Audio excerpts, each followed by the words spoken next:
Good morning, everyone. Welcome to the January 8th Planning Commission meeting for Placer County. Happy New Year to all of you. Hope you're enjoying this weather. I wish I could have brought the weather down with me from Tahoe because it's sunny and warm and beautiful up there, and coming into this fog is just like changing another world. Like winter. Where does it get foggy? Colfax, you run right into a wall. It just, and all of a sudden it's black. And it's really foggy between here and there. I mean, it's slow down time. Next time, throw out a skyhook and bring it. Okay. Would you care to lead us in the salute to the flag? Everybody stand. I pledge allegiance to the flag of the United States of America and to the republic for which it stands, one nation, under God, indivisible, with liberty and justice for all. Thank you, Ken. Roll call. Kathy? Mr. Sevison. Here. Mr. Denayo. Here. Mr. Brentnall. Here? Mr. Johnson. Here. Mr. Crabb. Here. Well, we have 5 out of 7. That's not too bad. As you all may or may not know, there's a change in administration going on to some degree, and we'll probably have a full complement sometime in the near future, I would guess, of planning commissioners. It says here we're going to have a report from the planning director. His name is Michael Johnson today. Thank you, Mr. Chair. Happy New Year to you all. As a follow-up to your comment, there is a change coming up on the board which will have some impact on your commission. Supervisor Montgomery, who was elected to the seat in District 5, has nominated Mickey Gray to be her appointment to the Planning Commission, and that nomination will be considered at the board's January 13th meeting. Mr. Euler is considering applicants for the District 4 seat, and an appointment to the District 4 seat has not yet been made, and that's why Mr. Stafford is not here this morning. We hope that within the next couple of weeks there will be an appointment made there.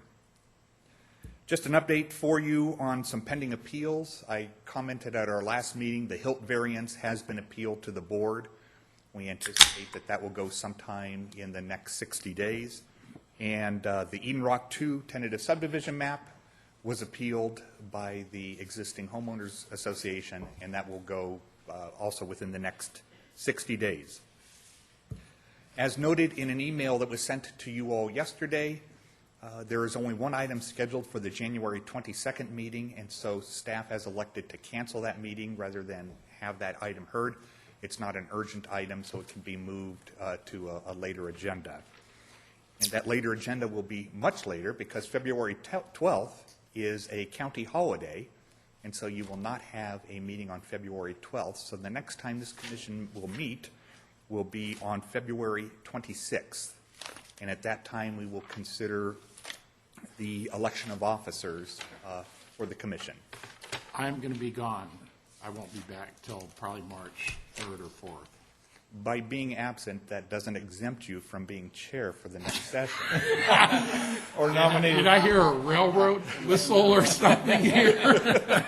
I just wanted to clarify that for the record. Nice try. They've had enough of the current chairman. Now, you said the 12th is also canceled? Yes, February 12th is a county holiday, so there will not be a meeting on that day.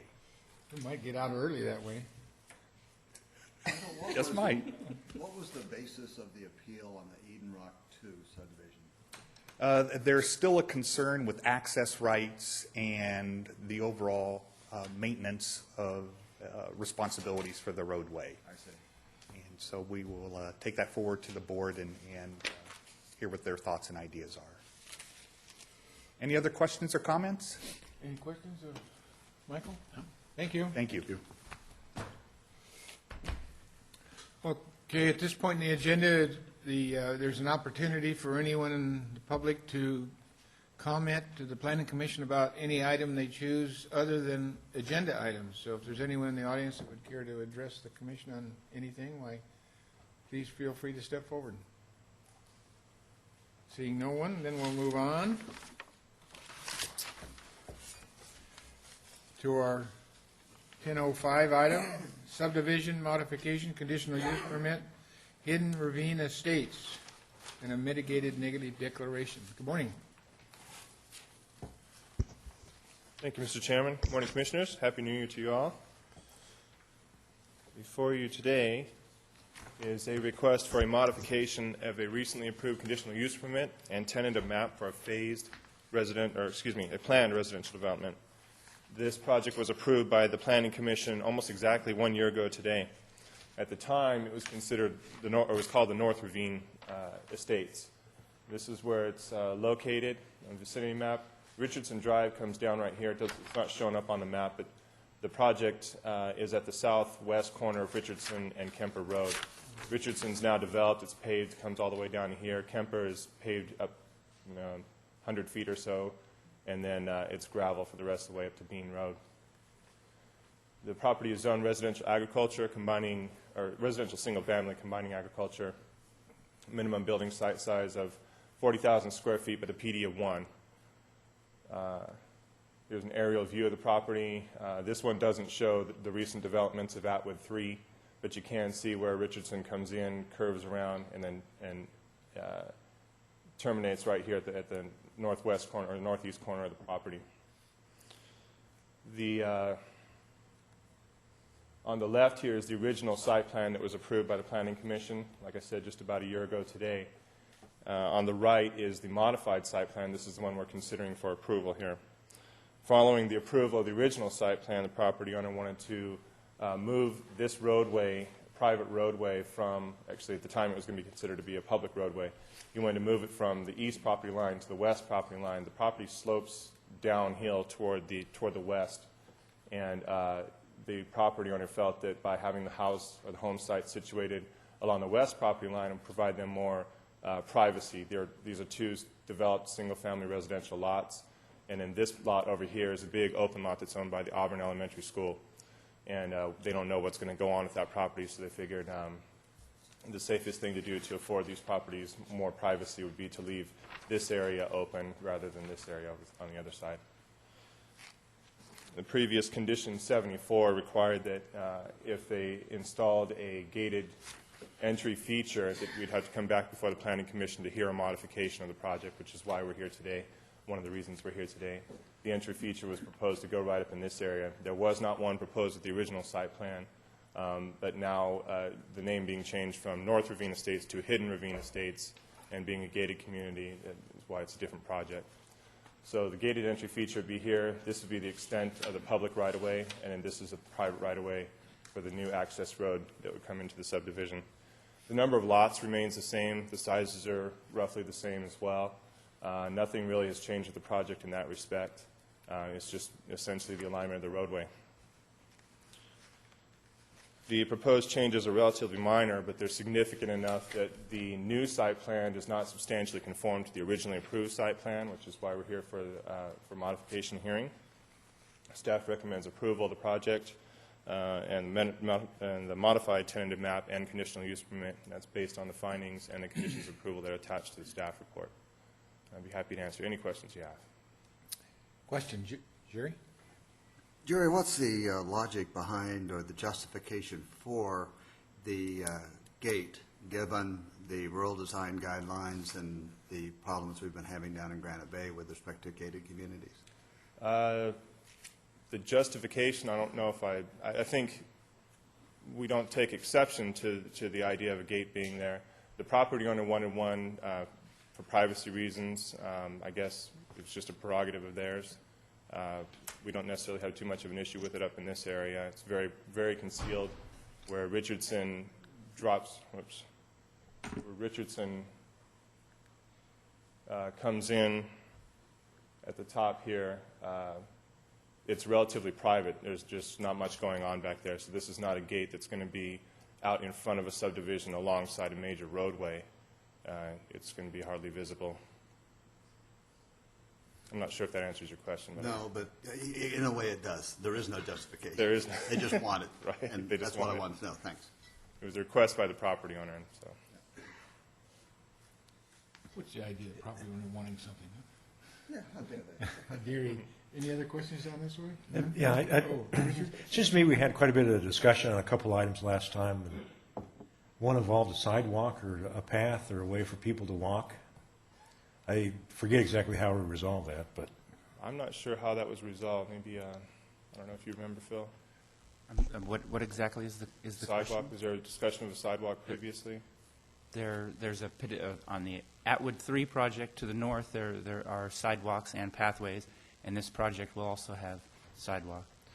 So the public will be able to, I guess, I don't know where they would go if they go into the project, but Well, they won't be able to necessarily go into the project because of the gate unless they have access codes, but the people in the subdivision will be able to use the sidewalks to walk out and up.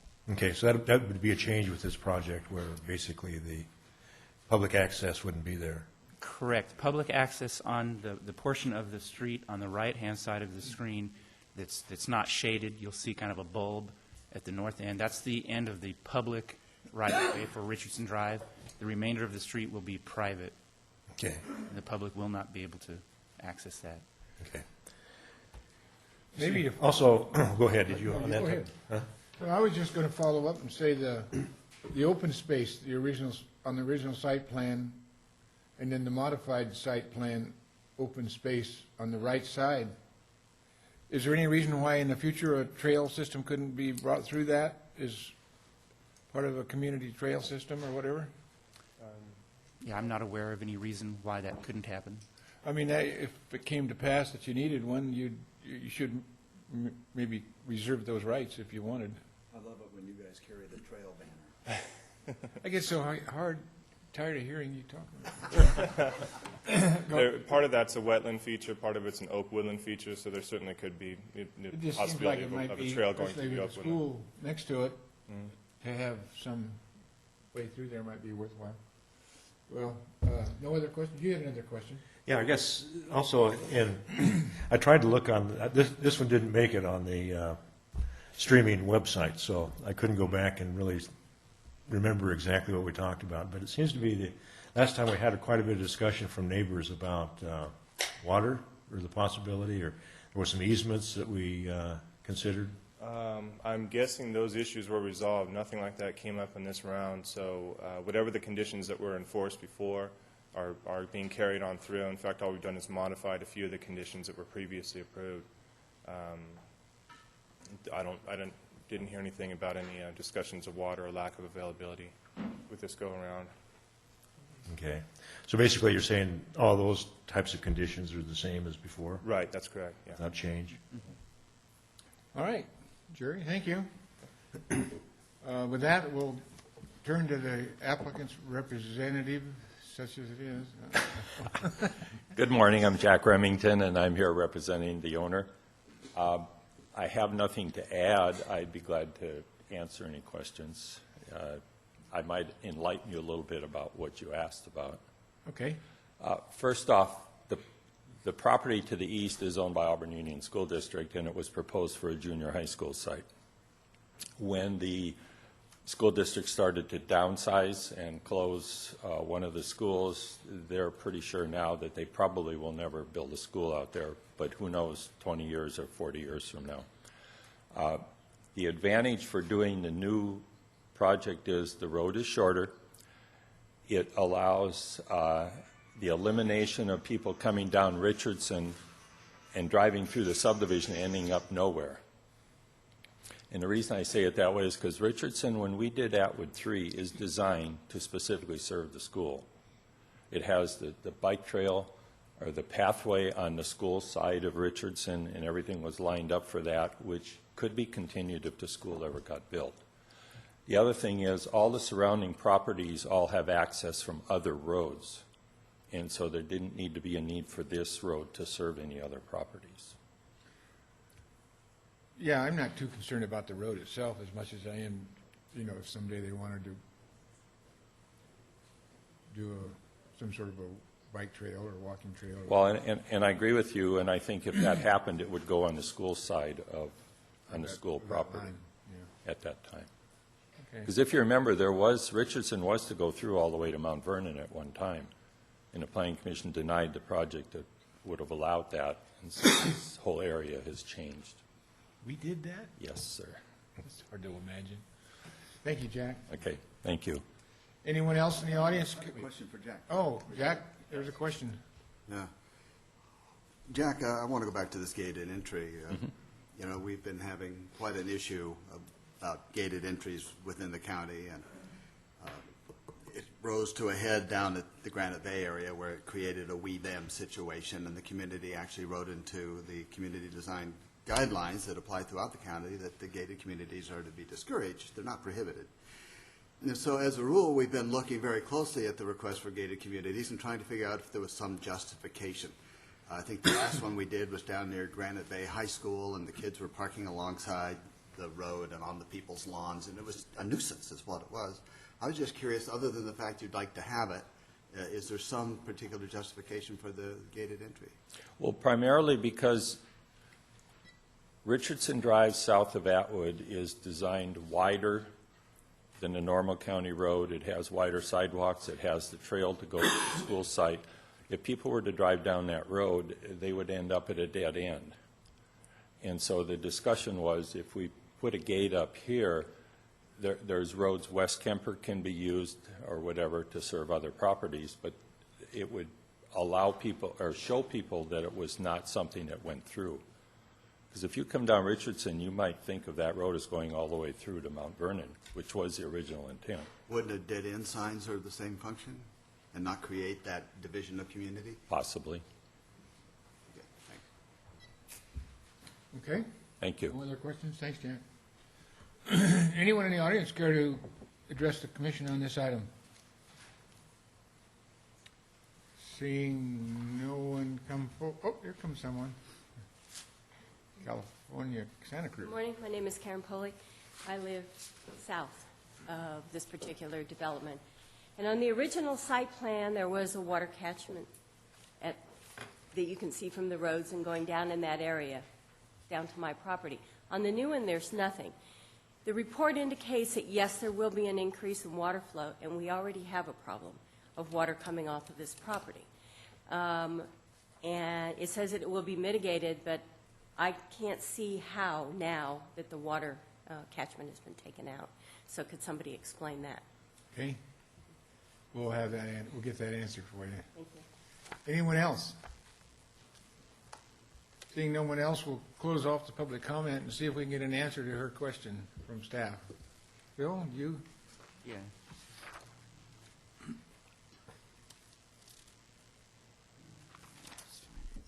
Okay.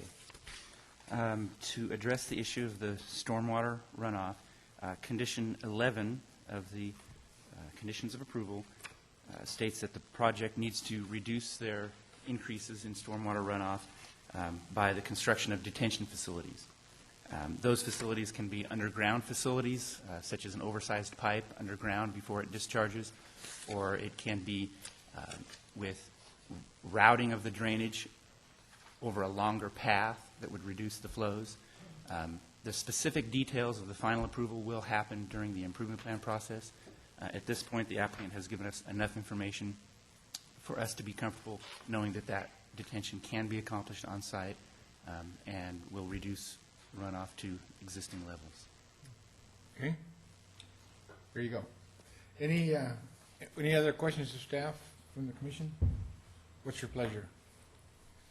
Well, normally something like this, I don't really care which side the road's on. It doesn't seem to have much of an impact one way or the other. But the gated community sticks in my craw. And the reason is that's been an issue before this commission for a long time. It's been an issue in the community for a long time. And the only time that we have, as a matter of routine, allowed these gated communities is whether it was some sort of a nuisance to be abated, not just because the owner wants it. This rose to a crisis level down in Granite Bay, where it actually got put into the design guidelines that the county uses to discourage the gated communities. Studies show that when you have gated communities, it creates a we and they situation and tends to divide them from the community. And so for that reason, I can't go along with the request. The road itself fine, but the gated community, I can't buy off on. Let me suggest that you make a motion that we add that as a condition and see if it passes, and if it does, fine. If it doesn't, fine. Is that Okay. just make it? That being the case, then I would move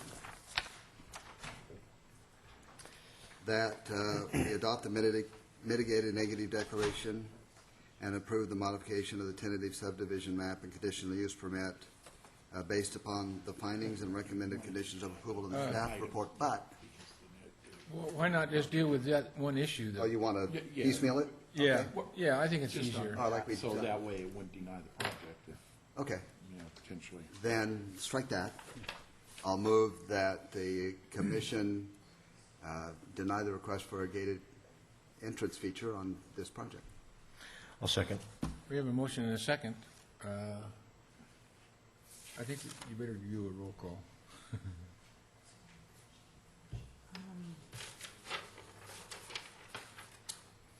Mr. Crab? Yes. Mr. Johnson? Yes. Mr. Brentnall? Yes? Mr. Denio? No. Mr. Sevison? No.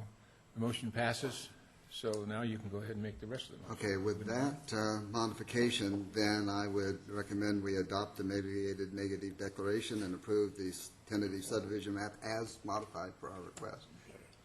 Okay. Is there a County flag? Counsel? Sorry. That's Paul. On your last motion, we will eliminate a modified condition 1 to eliminate the gated entry feature as being permitted. And then we will, on condition 74, in your pack, in the conditions of approval, that will not be stricken, so that condition will remain. That's relating to the gated feature as well. There was a previous condition 74 that required that we come back before the planning commission if a gated entry feature is proposed. So what we would do is just reinstate that condition. Okay. Instead of creating a new condition to. And modify condition 1 to eliminate Correct, reference to the gated community. Okay, great. With those changes, then, I recommend we adopt the mitigated negative deck and approve the modification of the subdivision map, condition use permit for the Hidden Ravine Estates based upon the findings and recommended conditions of approval as modified, as contained in our staff report, including the CEQA findings. Is there a second? Second. Second? Any further comments? All those in favor? Aye. Opposed?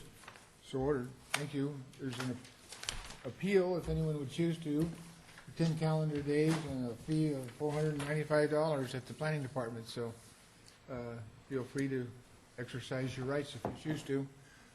Okay, that takes us on then to our next item.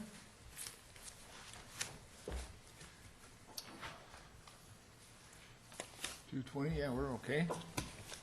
Which is zoning administrator third-party appeal, minor use permit, extension of time, Martinez Hay and Feed. Lisa? Good morning, gentlemen. Good morning. Yes, before you is the third-party appeal of the minor use permit for the Martinez Hay and Feed that was approved last October. If I can get this in order. There we go. Project is located at 1788 McCourtney Road, right in this area here. It's on a relatively level 5-acre lot. Here's an aerial view showing the property in question. The property to the west is approximately a 52-acre working farm. It's also surrounded by ranchettes here. The zoning is farm, 4.6-acre minimum in this area, and then it grows out to 10-acre minimum farm in this area. This is a copy of the site plan for the improvements that were, the improvement plans that have been submitted by the applicant engineer. And as you'll see, you have this is where the office is, parking, proposed pole barn. The entrance has been moved from this area down to here, and this is the circulation area. A minor use permit was approved by the zoning administrator back in October of '06, which authorized this use, along with the 80 by 100-foot pole barn. And then a 2-year extension of time was approved October 16th of this past year. The original project was found to be category exempt from CEQA pursuant to provisions section 15303, and no changes have occurred in the project to warrant any further environmental investigation. The appellant states in his appeal that the applicants have not complied with the conditions of approval for the minor use permit, and while there are conditions that are remaining to be fulfilled, they have supplied their improvement plans, which are ready for approval pending submittal of fees. They have, up here you can see they have planted here and here for visual screening. Those have already been done. Evergreen shrubs. They have complied with some of the requirements for environmental health, testing the well, and pumping a septic tank. Another one of the appellant's statements is that the site is inappropriate for the use. However, it is zoned farm. The operation of a hay and feed business is in conformance with the county's right to farm ordinance, and any possible future annexation into the city of Lincoln honestly has no bearing into what you're deciding today. With regards to the appellant's assertion that there's a risk to public safety, the Engineering and Surveying Department did request a site distance survey, which resulted there is currently a large tree right here that is going to be removed, and the driveway has been moved down. It was up in this area here, and it has been moved down. Lastly, the appellant states that the projected use undermines the property value and the quality of life in the area. And with the mitigation measures of hours of operation and the vegetative screening, and they have actually, this pole barn was originally proposed for this area here, and this road here was further up, so it's actually moved farther away from the appellant who lives to the north. So the activity, the hub of activity, is centered more towards the interior of the property. Staff feels that the use will not adversely impact the adjacent properties. And with that, staff recommends that the Planning Commission take action to deny the appeal and uphold the decision of the zoning administrator to grant the extension of time for the minor use permit, subject to the findings and conditions contained within the staff report. And I can answer any questions you might have. Any questions of Lisa? Mark? I'm desperately looking for it in your report, which I did read, but I can't oh, here it is. You say that the business has grown to about 15 customers per day during peak and 6 during the off-season. Is that still true? According to the applicants, that those numbers have actually dropped with the economy kind of subsiding. So those numbers were a little bit, those were when they were doing their best before. So Thanks. Any other questions of Lisa? Thank you. I guess in this case, we'll ask the appellant to come forward and address the commission.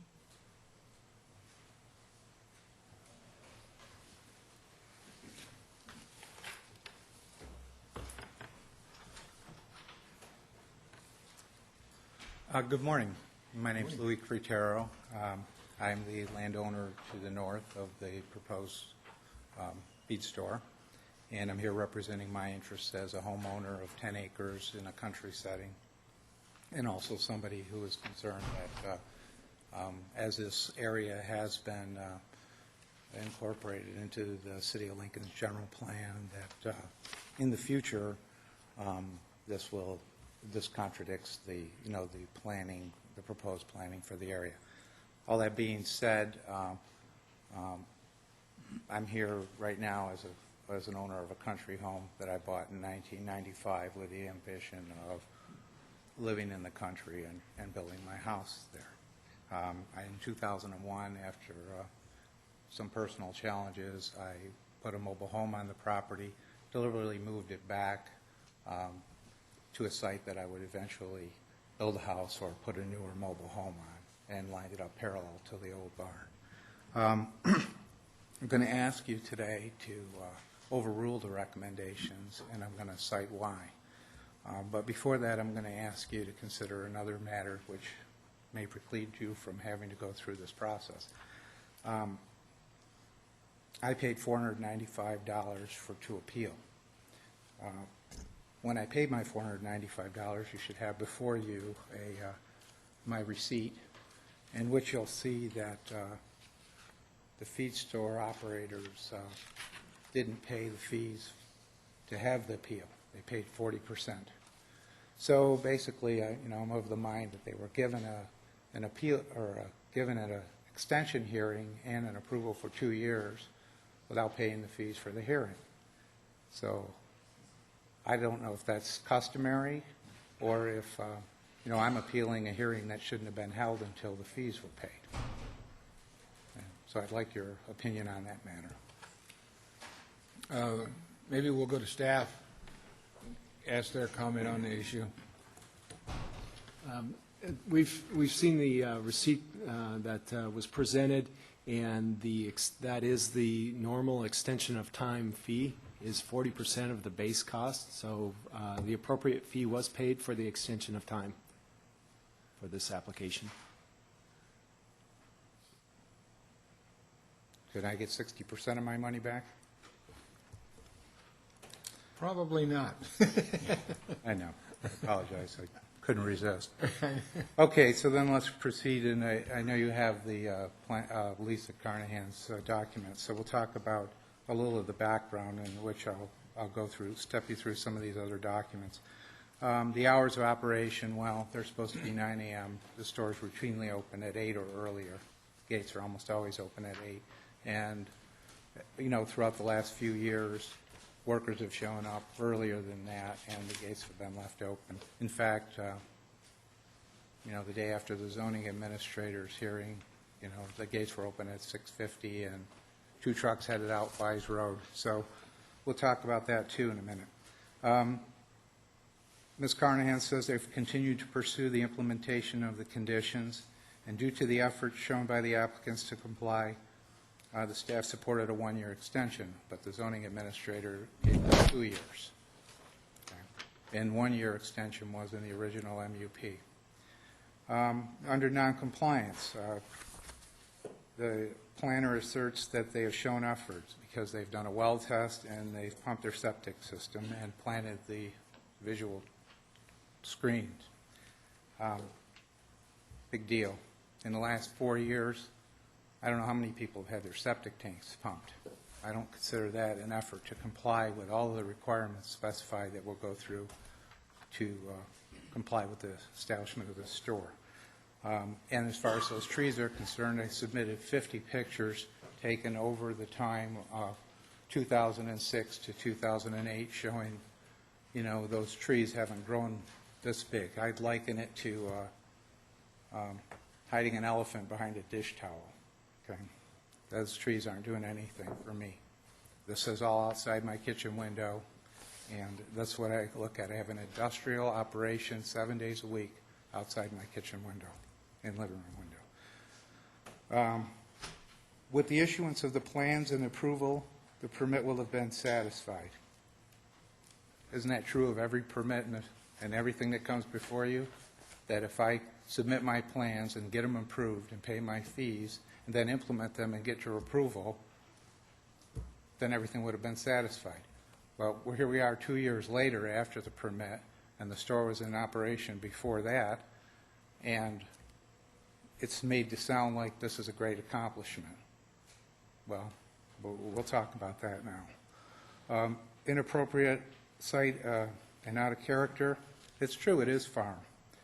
You saw the map, and I gave you almost the same map you should have in front of you, the Google map. Well, to the south, about a quarter of a mile, is the city of Lincoln. It's right there south of Todd Lane. Anything south on Todd Lane's in the city, and Virginia Town Road. And right at that intersection is a big no truck sign. Okay. To the north is Wise Road. East and west on Wise Road is no trucks over 7 tons allowed. So I don't consider it real good planning to put a feed store that operates 2 semis and trailers between 2 major thoroughfares that you can't use. Okay, the only way is kind of a roundabout on very narrow roads. Okay, the semi cabs weigh 15,000 pounds and the trailers are 7, unloaded.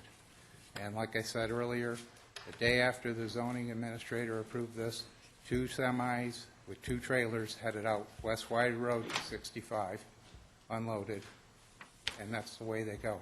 Last Sunday, a semi went south on McCourtney Road, came back later on in the afternoon with a load of hay. The property is in the current sphere of influence in the city. The 52 acres that was cited, that's farm, is also part of Village 2 Lincoln. There's a Village 2 landowners group that's actively working to try and bring that into fruition. I've had considerable offers in the past from developers for my property, so naturally I'm concerned that a developer is going to come to me someday and say, I can't build houses here because nobody wants to live next to this industrial operation. So I literally could have millions at risk. That'll be down the road, but the offers I got were over $2 million. The area around us is all country homes. Lisa showed you that. That includes mine. I talked about this being an industrial operation, and I just stated the fact that the Village 2 of Lincoln comes in. This is in conflict. She cited the oak tree that has to be cut down. Well, in my opinion, the big safety issue isn't the oak tree, it's the line of sight. This is on a little hill. When you come over the top, it's pretty blind. Semis coming in and out of there, anybody coming over the top is at risk. But the other issue relates to those roads that can't be used by semis. Okay. The applicants have been diligent in pursuing the implementation of this project. That's in Ms. Carnahan's report. So I gave you a spreadsheet pretty much detailing my assessment of what's been done and not been done. So if I could be allowed to go down through that real quickly, you'll see there's a column that I've checked off non-completed and completed. I met with staff earlier this week in environmental management. I got a permit report. I can't see where any permits were paid or obtained. There was a permit pulled for the office, but then that was voided. And the only fees that I'm aware of were for a plan check in 2006, I believe, that were paid, other than what's listed on there for the MUP and a couple other ancillary fees. In addition, it was a requirement that the feed store operators get a commercial business license, and that hasn't been done. They had 10 days at the original MUP. I think the zoning administrator reiterated that as well. That's $127, my understanding. A lot of the items here are contingent upon the plan, and so therefore no fees have been paid. But if you go down through, there's no permits been pulled for the septic tanks that were required for the store.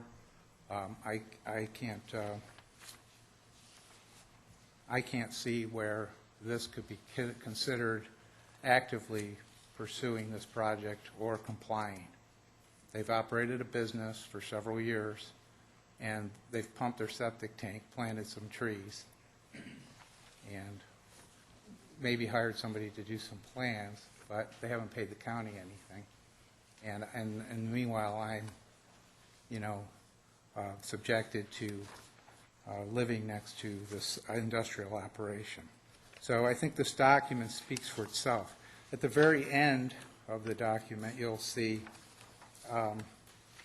some things that I highlighted that were in Mr. Clark's original direction, that it didn't make it into the conditions that I can tell. And that is, that they get the building permit for the store, get the septic tank, move the hay, per CDF instructions. The hay was moved on my property line. The existing barn was moved closer to my property line, and the hay is sitting underneath the eucalyptus trees, pretty much. When we had the fire down there, the biggest threat to my structures in my home was, the hay bins next to the Roman candles there. So,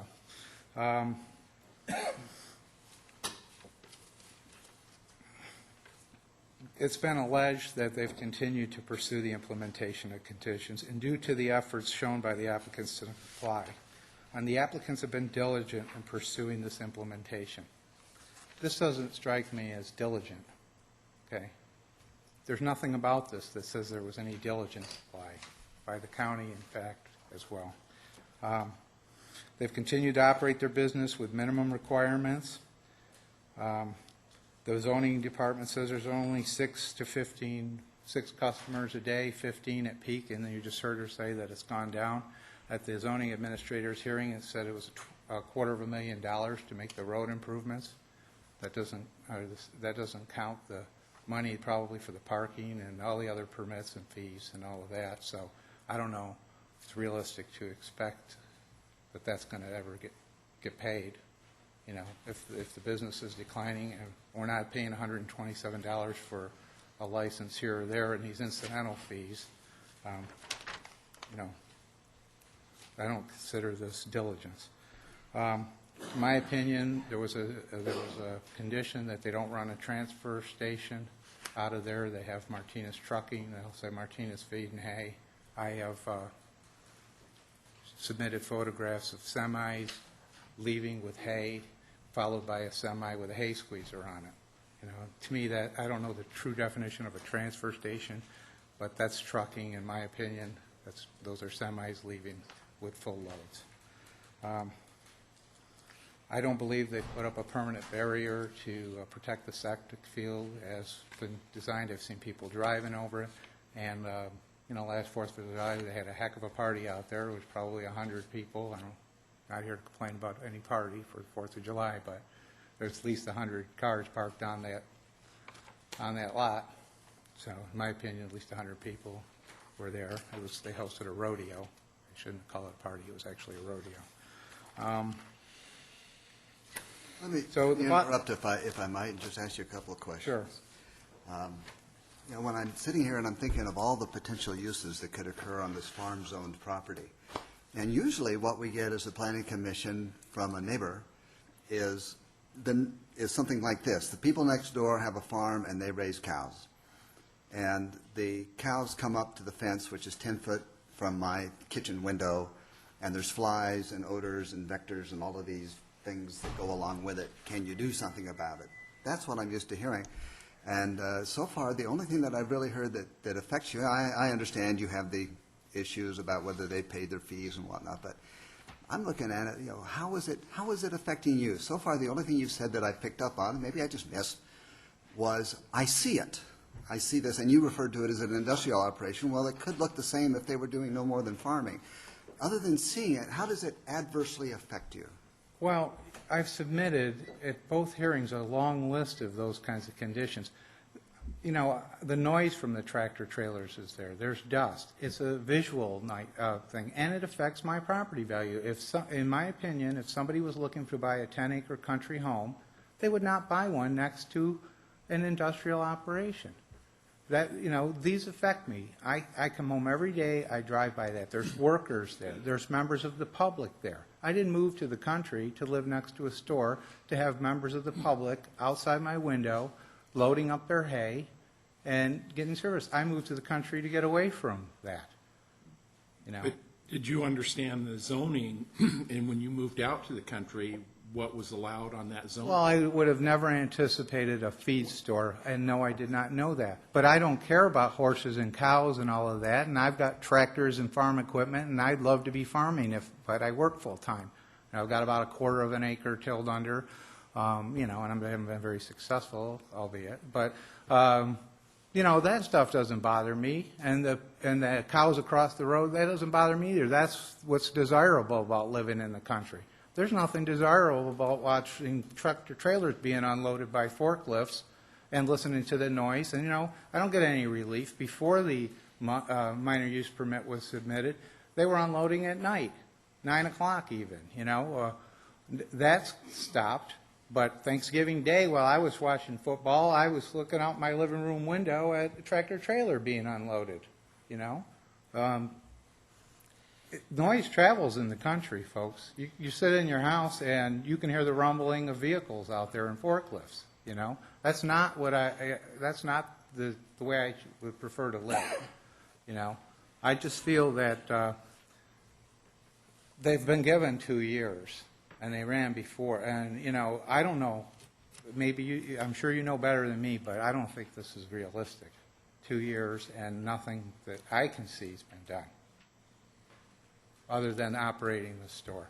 And so I leave it up to you to make your decisions. But Okay. Thank you.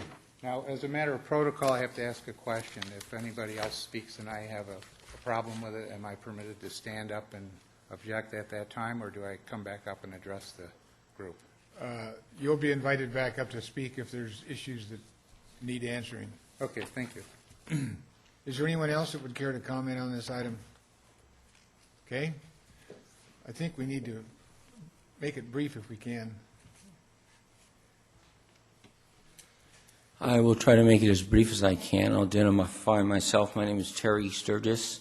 I am a principal in the Roseville Design Group firm, civil engineering, structural engineering, planning, and I've done business in Placer County for 30 years under that business name. I simply wanted to say that for the most part, we agree with the findings of staff. We're going to ask that you agree with the recommendations by staff, and I'm also available to answer any questions that might be of a concern, other than maybe just address a couple of things that were said quickly, and then if you have further questions of me, I can answer them, or maybe respond to the appellant's answers if there's need be. There was a concern about safety, I think, and I possess here a copy of accident reports from the Highway Patrol over the past 10 years, and there are 0 incidents in the immediate vicinity of this hay operation, and there are 0 incidents of any kind of traffic accidents occurring as a result of this business. And that's over 10 years of reported in the immediate couple-mile vicinity of this particular site. I would also state that I'm a former Lincoln resident. I lived in Mount Pleasant, so I went by this piece of property every day for 20 years. I personally know that between Lincoln and Campfire West Lake, there's not another piece of property that has a safer sight distance or has a wider improved area than this piece of property. I would also want to note that in the immediate area, there are ranching operations where the owners will plant and harvest their own hay to feed their own cattle. They have barns just like this. They have semi-tractor trailers which may take the hay from the fields that they harvest their hay from for their large, expansive hay operations to feed their cattle herds. So this particular use is not that much different than what occurs in the immediate vicinity within a few miles. There are ranchettes, yes, but also in the not too distant area is several large ranches in which they need semi-tractor trailers to move their hay from the fields to a central barn location. It may or may not be at their home of residence. It just so happens that their home is nearby the barn, which is nearby the circulation area where it would be needed for them to load or unload and store under protective cover the hay that they would need if they had a large cattle operation. They don't. They are the hay and feed business for the ranchettes. Again, I lived in that area for 20 years. My wife had horses, was involved in gymkhana. The only hay feed available area was at the time of the historical Jansen feed store right downtown Lincoln on Highway 65.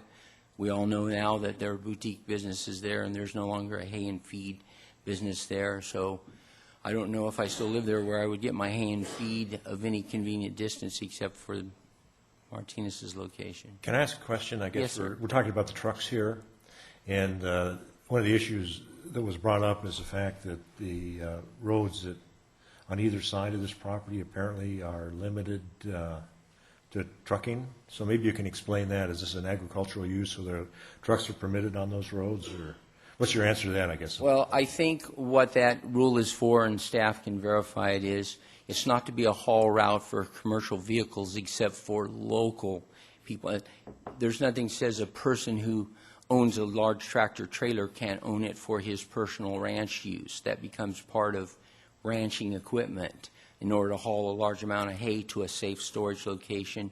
If they happen to own a several thousand acre ranch and they yield hay off of a field, that becomes kind of like a related business in terms of having a way to get the hay to the business, and they may have local people that sell them hay. I think. So let me, are you saying that because of the nature of what's happening here, that the trucks that access this site aren't excluded from the road in Lincoln or Wise Road?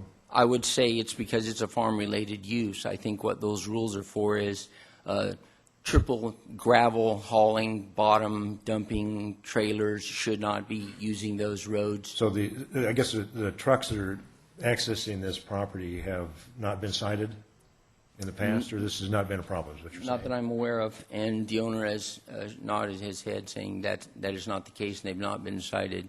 And I think, again, this is to prevent the local areas from being commercial routes for a variety of other commercial businesses that may or may not be related to agricultural. But the trucks coming in and out of this site are related to agricultural use. And I would think they would be exempt from that requirement. Staff have a comment on this? Yeah, I'd like to address that. According to the California Highway Patrol, the load limits are for the cut-through traffic, not necessarily for the local residences or businesses that are in that area. So those trucks can use the roads, but trucks that are cutting through the area would be excluded. Okay, I guess that addressed it. I have a question also for you. I noticed as I compare the site plan that you prepared and the aerial photograph, there's some differences. The aerial photograph, if that red line on there is accurate, shows the property, the road on the south side as being off the property, and on this drawing, it shows that road being on the property. If I may, the road you're looking at is, Yeah. and I can personally attest to this piece of property here and the parcel to the back were subdivided 25 years ago. I did it personally. I set the property corners personally. I've been in, as I mentioned, in business in Placer County for 30 years as a practicing civil engineer. So this is a road that leads back to the rear parcel that was created. It also serves as a circular access for the home of the business owners, the Martinez's here. So that road on the south accommodates a road that goes to the parcel in the rear. So this is probably an error a little bit, then. It may be in how it's shown, yes. And It's a GIS thing. That's the way the computer works, GIS, not all the lines. yeah. And then the only place in which the Martinez's use that road at this point in time, to my knowledge, is you can see it's kind of shaded in the background because it's existing, and that's why we do that on the drawings. We sharp edge only the immediate improvements that we're proposing, and you can see that there'll be an apron here that's paved, but that will allow them to come in here and exit. They have kind of a circular drive. Mr. Martinez uses this for his private vehicles because he also has an entrance into his garage right here. So this site, and this site have all been reviewed for proper safe site stopping distance for this area. And once again, a 10-year Highway Patrol report shows that in the immediate vicinity of this crossing, there are no accidents resulting from this business or near, and have not been any near this business. Okay, any other questions of Terry? Guess not. Thank you very much. I'll be happy to answer any more questions that may come up. Anyone else care to comment? Okay, seeing no one else coming forward, we'll close the public comment off and bring it back for consideration. What's your pleasure? Well, I guess I'll make a motion to deny the appeal and uphold the decision of the zoning administrator to grant the extension of time for the minor use permit, subject to the findings and conditions of approval contained within Appendix A of the report. I'll second. Okay, we have a motion and a second. I'd like to say something before we vote, if I might. Jerry? This is a permitted use, and I'm thinking of the alternative uses on this site that might be even worse to the neighbor. And it sounds to me like they're making great strides towards getting the conditions fulfilled. They certainly limited the hours as we've imposed, and I am very, very loath to do something that would effectively put a business in Placer County out of business. And for that reason, I'll be voting yes on your motion again, so I call for the question. Okay, all those in favor? Aye. Opposed? So ordered. The appeal is then denied, and I suppose the applicant or the appellant has the right to further appeal, I guess, if they would care to go to the Board of Supervisors. And that's an additional, it's not going to make you happy, an additional $495, and you have 10 calendar days to file your appeal at the Planning Department's office. Thank you for your comments, and we'll go on now to our next item. Maybe we'll take a very short break and let everyone take care of whatever things they have to take care of. About 2 minutes, 5 minutes.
morning, welcome back. The next item is a draft EIR, public hearing to accept comments on the Atwood 80 EIR. I'm going to ask, if I might, a show of hands of those people who are here and are interested in commenting on this item. Okay, well, I was badly mistaken. We're going to go forward with it as planned then. Thank you. You thought they were all here for North Star? Well, the staff did, and they asked me. The staff never does that. Mike Wells, what did you know? Good morning, Michael. Morning, Mr. Chairman, members of the Commission. Happy New Year to you. Talking here about the Atwood 80 draft EIR that has been recently released and is open for comment. The Atwood 80 project is located on the north side of Atwood Road. There's a little marker here, west of Highway 49, about 1.25 miles west of 49 in the North Auburn area. This is an aerial of the site. Generally extends from here up through this area here. It's about 80 acres in size, actually about 79.4 acres in size. Here's an aerial with the parcel on it. The project includes the 79.4 acre site here and an off-site area over here, about 20 acres, that we're calling the Joger 20 parcel. The development site for the subdivision is here. As you can see, there's a significant area of oak woodland. There is a perennial drainage that runs through the site in this area, and the rest is primarily grassland area.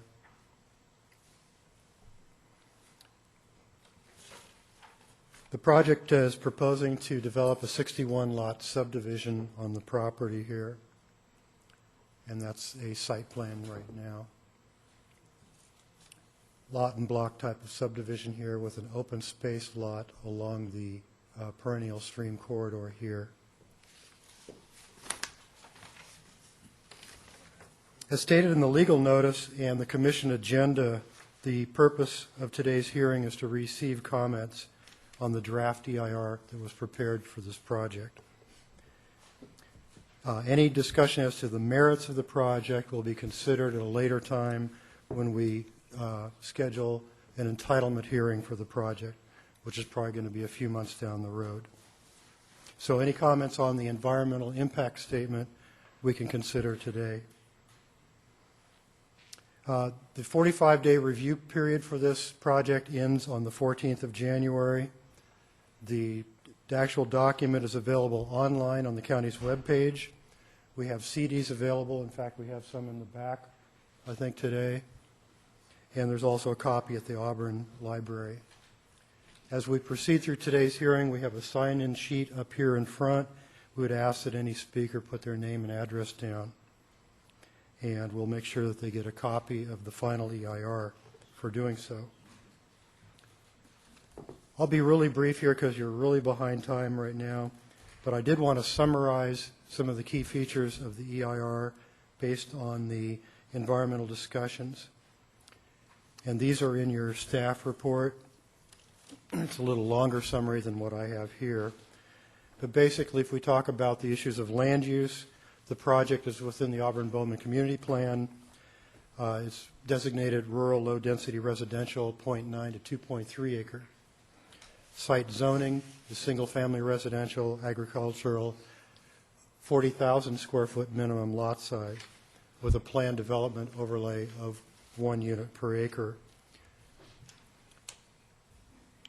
If we go back to here, we can see the surrounding properties here are small to large. It's pretty rural out here and some agricultural as well.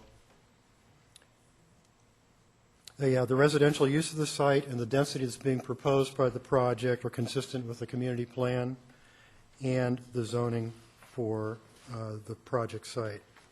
The EIR, in its discussion, determined that impacts to land use were generally less than significant for this reason. Go back to the site here again. If we go to geology and soils, there's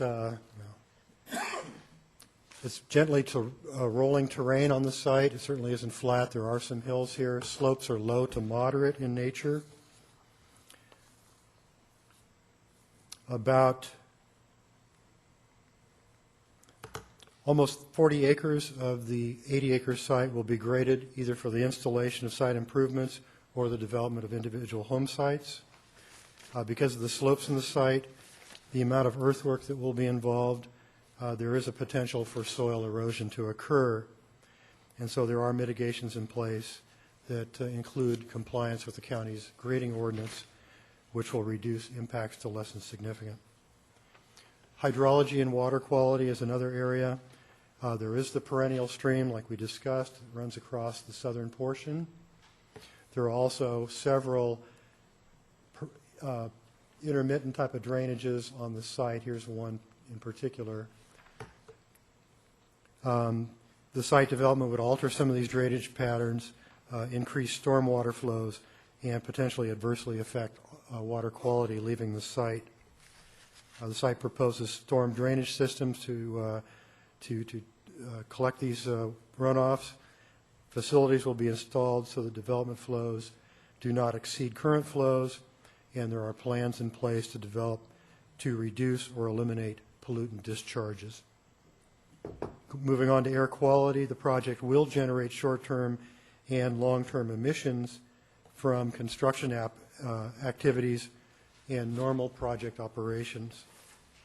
Some of these emissions will exceed thresholds during the construction phase, and project build-out will result in a contribution to significant cumulative air quality impacts.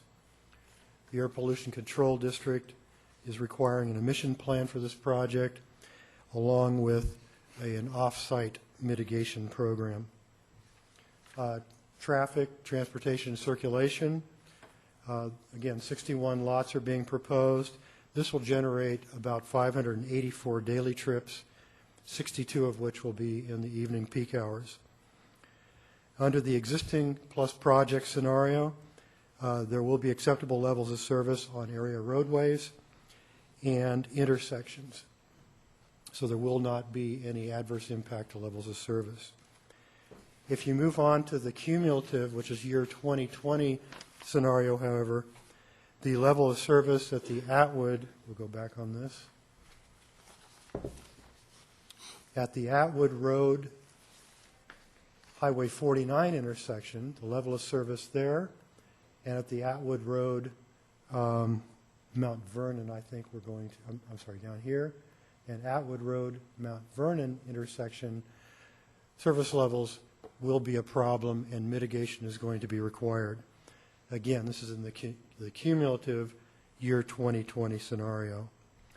Mitigation for these two intersections would be in the form of fee payments for fair share improvements. These impacts in the cumulative are considered significant and unavoidable.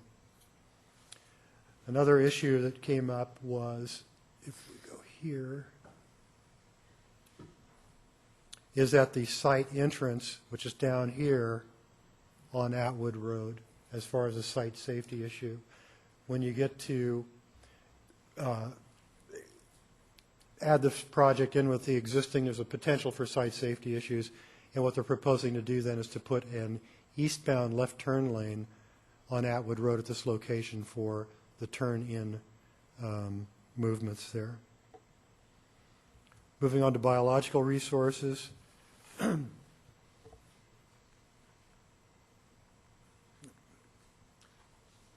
Three major communities on the project site. There's a significant oak woodland here of approximately 53 acres of the 80 acres.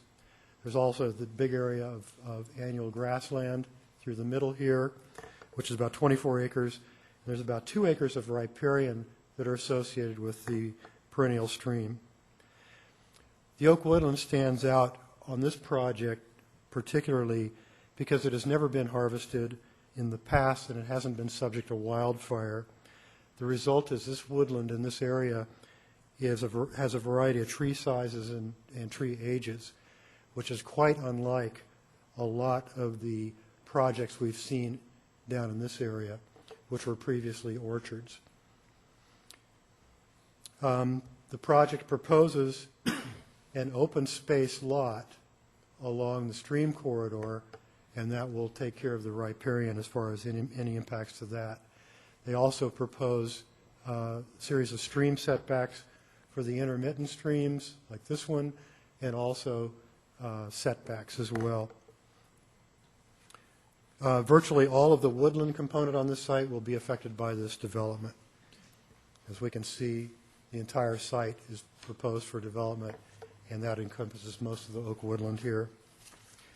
Mitigation for the loss of this woodland will include a payment of fees for woodland conservation and/or the purchase of off-site conservation credits and/or the restoration of a former oak woodland off-site. Even with the implementation of these measures, the impacts to the oak woodland component of this project will be significant and unavoidable. This is a rural area, and so the ambient noise is just associated with the rural activities. Once construction starts, of course, there's going to be noise from the construction equipment, and that was identified as being the potentially significant noise impact from this project. Mitigation will be through maintaining the equipment that's being used and also establishing construction days and construction hours, which will limit those activities. It's short term, and it is less than significant. Public services and utilities. Of course, when we put 61 units here, there's going to be an increased demand for public services such as police, fire, schools, water, sewer, this type of thing. Mitigations include, first of all, which is a big one here, is there's going to be a new sewer connection, and this is where the Joger 20 property comes into play here. All this will be sewered. There will be a sewer line connection over onto this parcel off-site, a new lift station, and a connection. Let's see if we can get one in here. Basically, a connection from this area then over to Bell Road is all part of this project. So that's one of the mitigations for sewer. Here's the fact there will be a new sewer connection lift station. There'll be payment of fees to the school district, for example, to off-site increased enrollments. There'll be annexation into the Atwood Ranch 3 project, which was approved some time ago down in this area, into their lighting and landscaping district, and this is going to take care of their recreational requirements. And for sheriffs and fire, we'll get some will serve letters for that. So the impacts to public services and utilities will be less than significant after mitigation. Briefly on aesthetics, the scenic character to the site, which is right now a oak woodland rural type of thing, will be changed to low-density subdivision.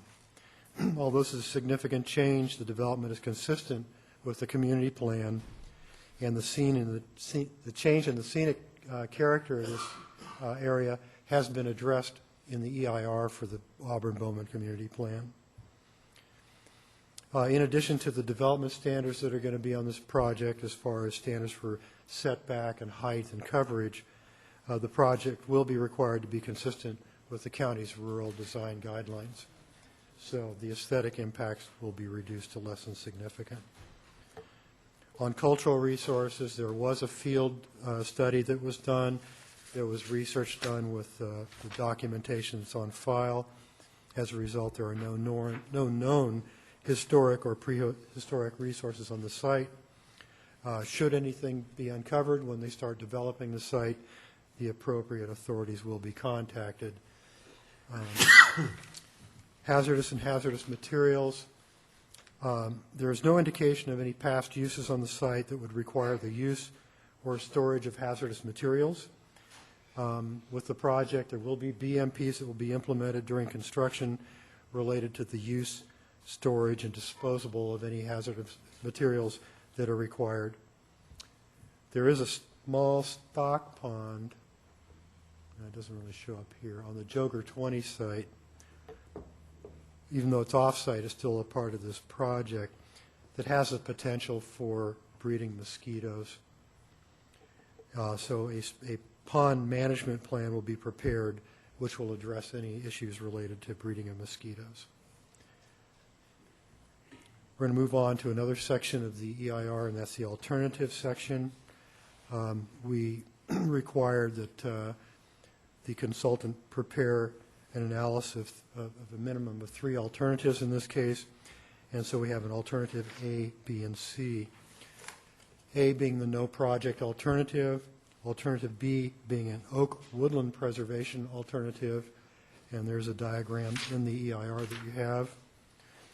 Alternative C is a planned development alternative, and this is utilizing the zoning that's on the site as a PD of 1, which would allow for a more clustered type of development. And we required that the EIR preparer spend a little bit more time on alternative C, which is this one here, which is the PD alternative.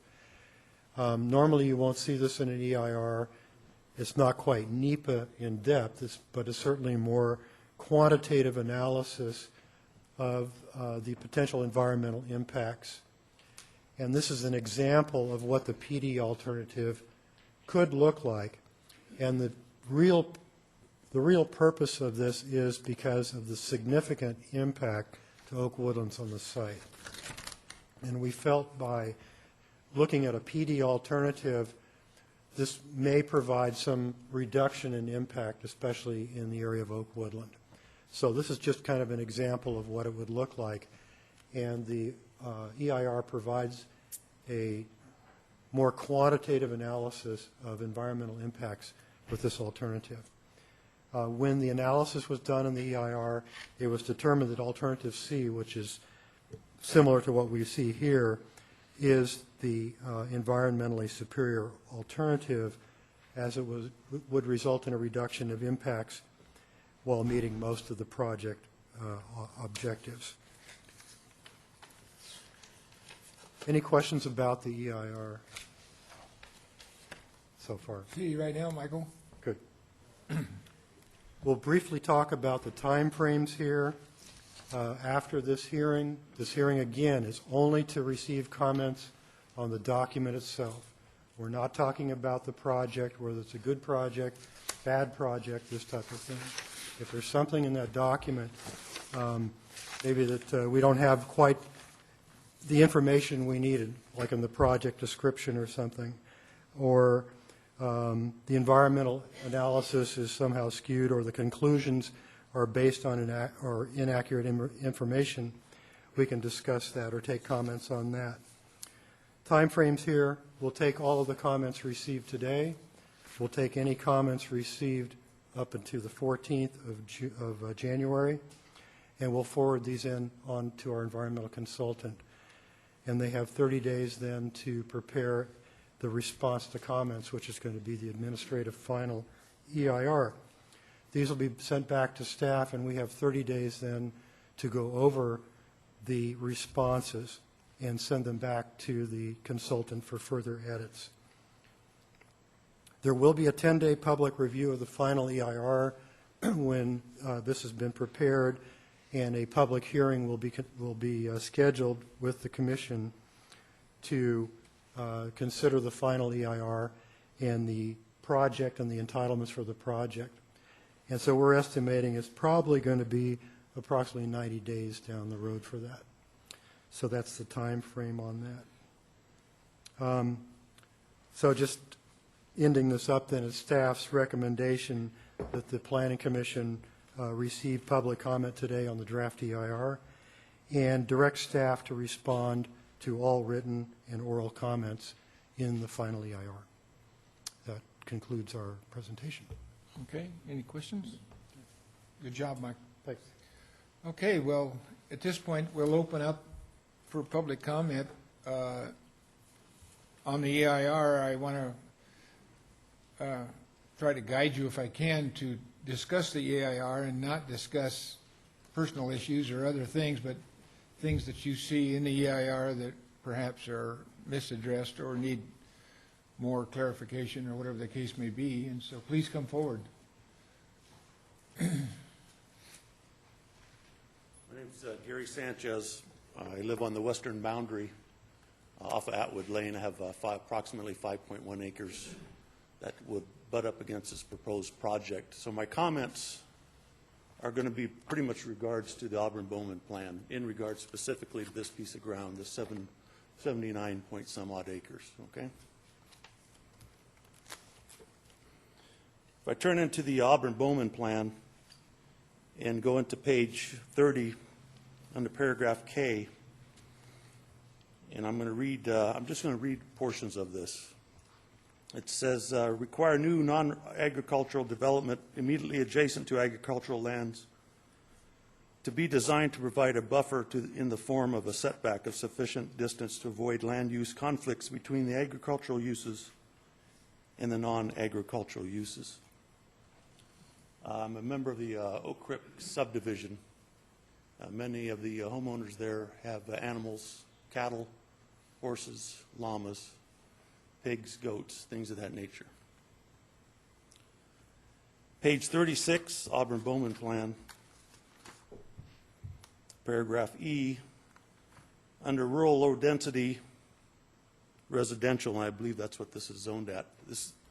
When I bought my property in '79, that piece of ground was zoned, I think, minimum 4.6 acres agricultural. So I specifically built my home to the back of my property with the understanding at that time that was agricultural back east of me. And unfortunately, zoning was changed in approximately '94. And I may be wrong on that date, but that's what the Auburn-Bowman plan indicates. So now that it's been changed to the RLDR, it says under that same paragraph, the district with its 1.2.3 acre 1 acre to 2.3 acre parcel sizes require a transitional zone between clearly rural areas and large subdivisions. So it mentions this in the Auburn-Bowman plan, this particular piece of ground, as a transitional zone. And I expect the Planning Commission to take that into consideration when reviewing this project.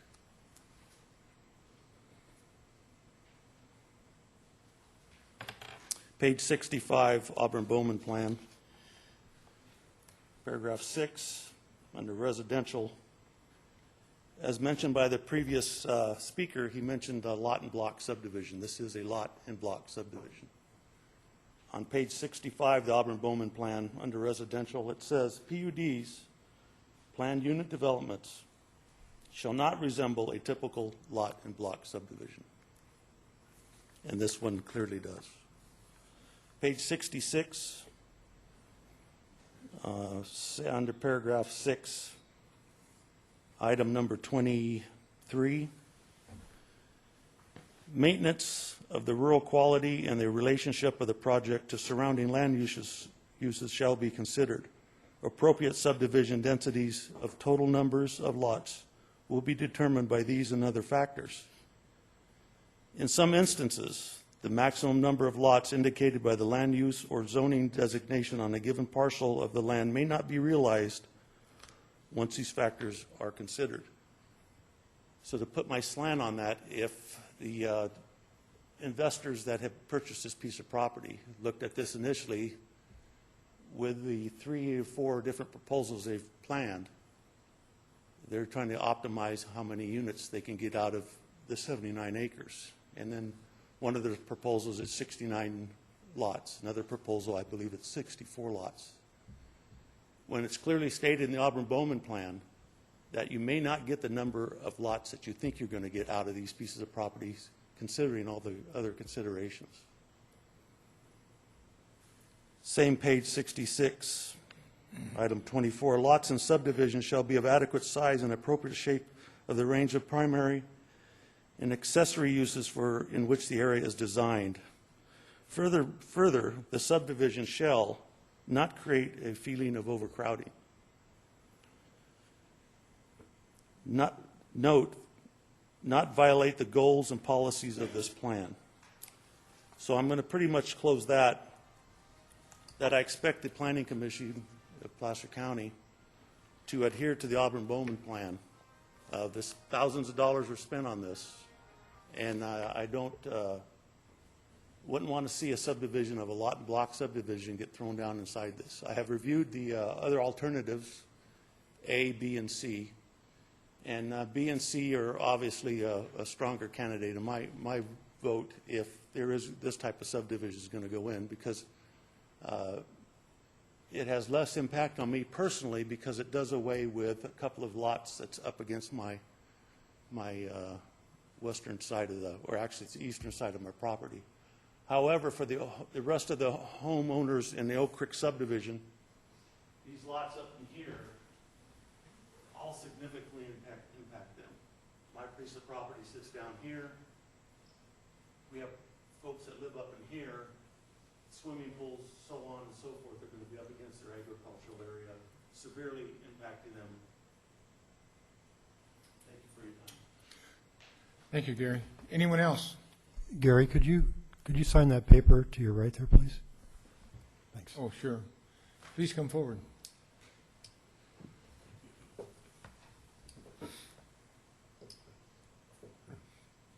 have a letter, and I'd like to comment on... Why don't you hand them to the clerk right there, and she'll hand them out.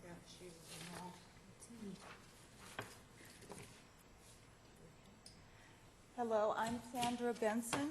I am an owner of a property on Oak Creek Court, and my property is basically this curve right here. I have 6.1 acres. I am single, and this subdivision will severely impact my security in living in that place. I will read this very quickly. As a landowner in the Oak Creek Court subdivision, I am strongly opposed to the 3 lower density proposals for Atwood 80 subdivision. My opposition is based upon aesthetics, environmental, and the incompatibility between rural agricultural practices and the lower city residential, and most importantly, security reasons. For ecological impacts, rodent disruption and control. The proposed removal of 4,518 trees or 6,298 trees will disrupt bird habitat. Bird populations will decline, especially the owls and other birds of prey. These species keep in check the field mice, rats, and other rodent species.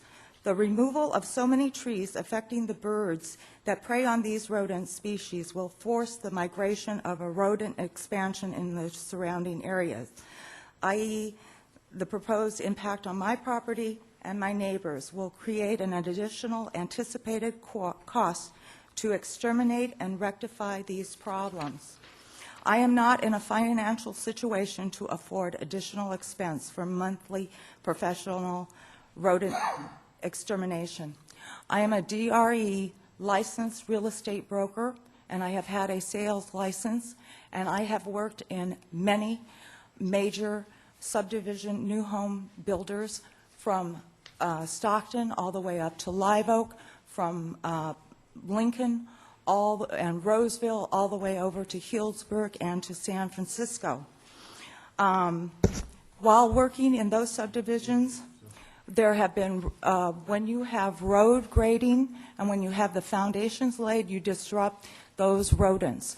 I have worked in those sales offices and had many of the new home buyers with the complaints with the inundation of the rats and the rodents into their new homes for the period throughout the construction phase, and also the sales offices. And their mediation was to monthly rodent extermination services with the things like this. The water resources is the next one. With all the new home subdivisions I have worked with, there were strict requirements which mandated that front lawns and landscapes be irrigated and maintained for the aesthetics of the subdivision.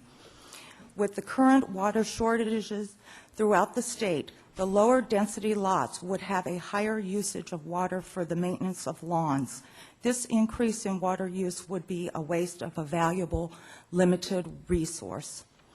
The zoning use incompatibilities between low-density, city, and agricultural. There are many examples of documented problems between the two different types in Sonoma County.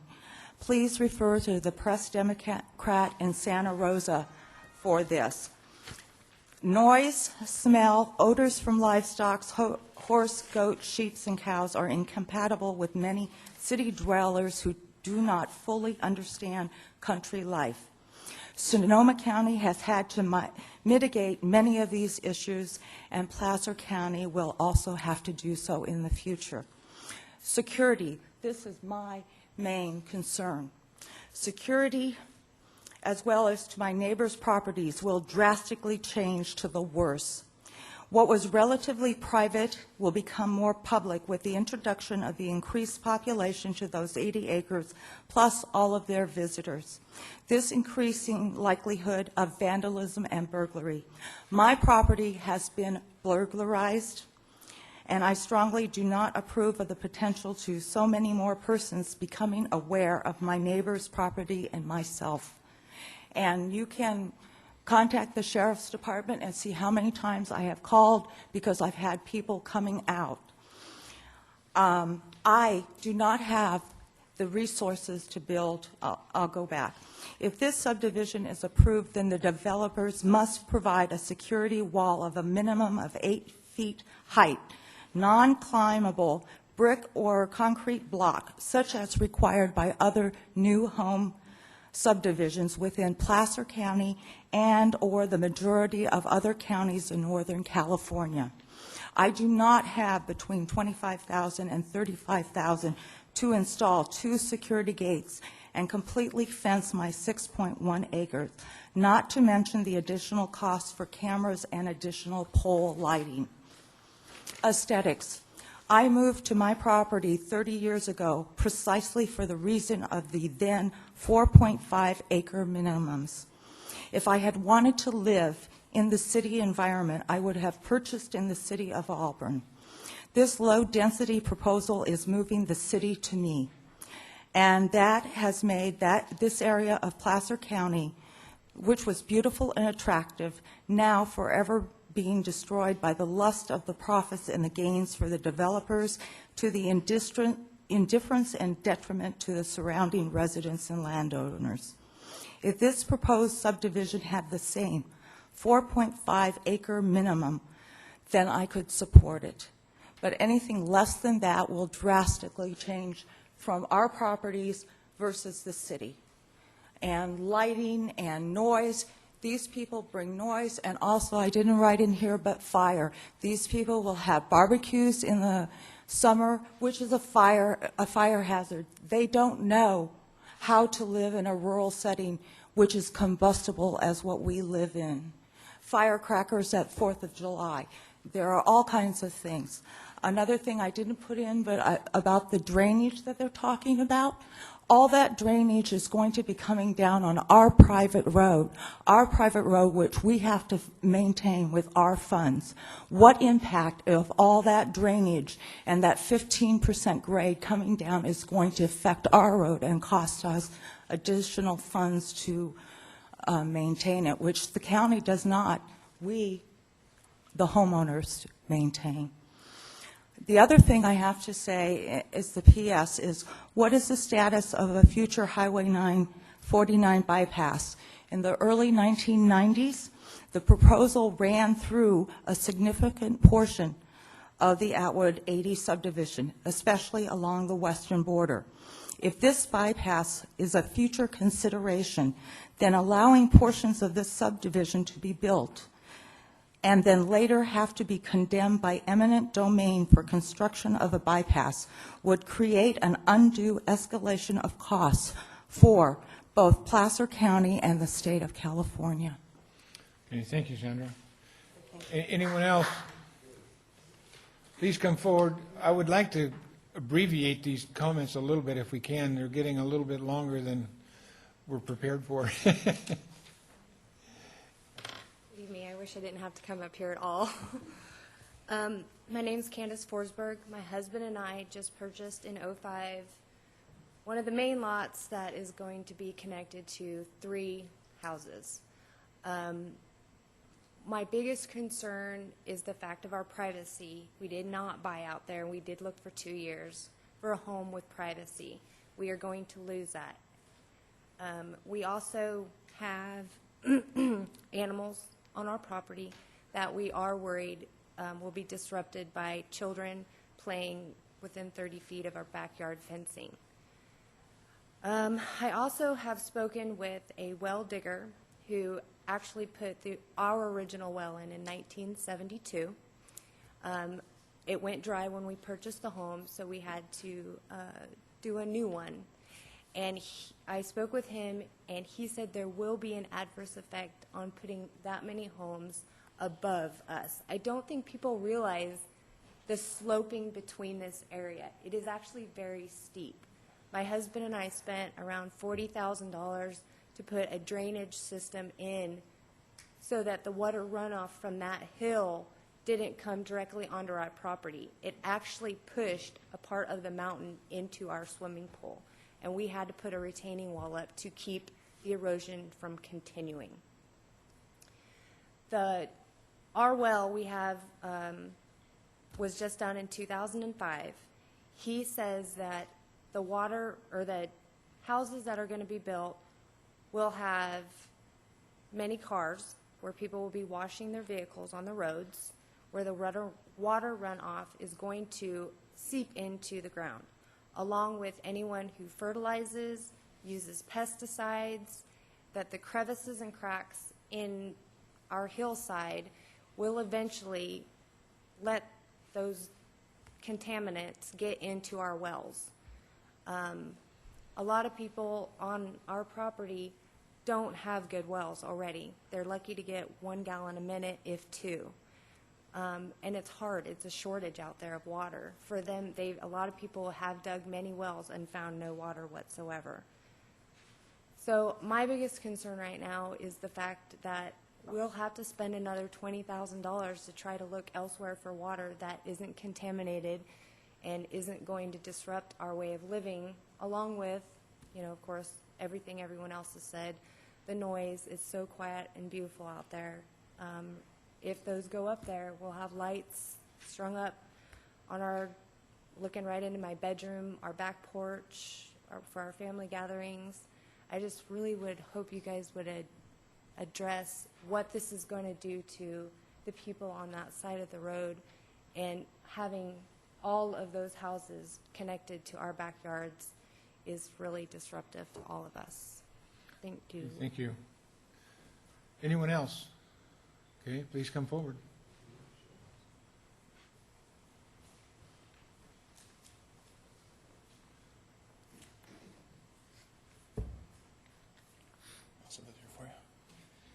My name is Alex McCamey. I live on Oak Creek. My main concerns with this project are the water pollution, water contamination, and the well water availability for the future.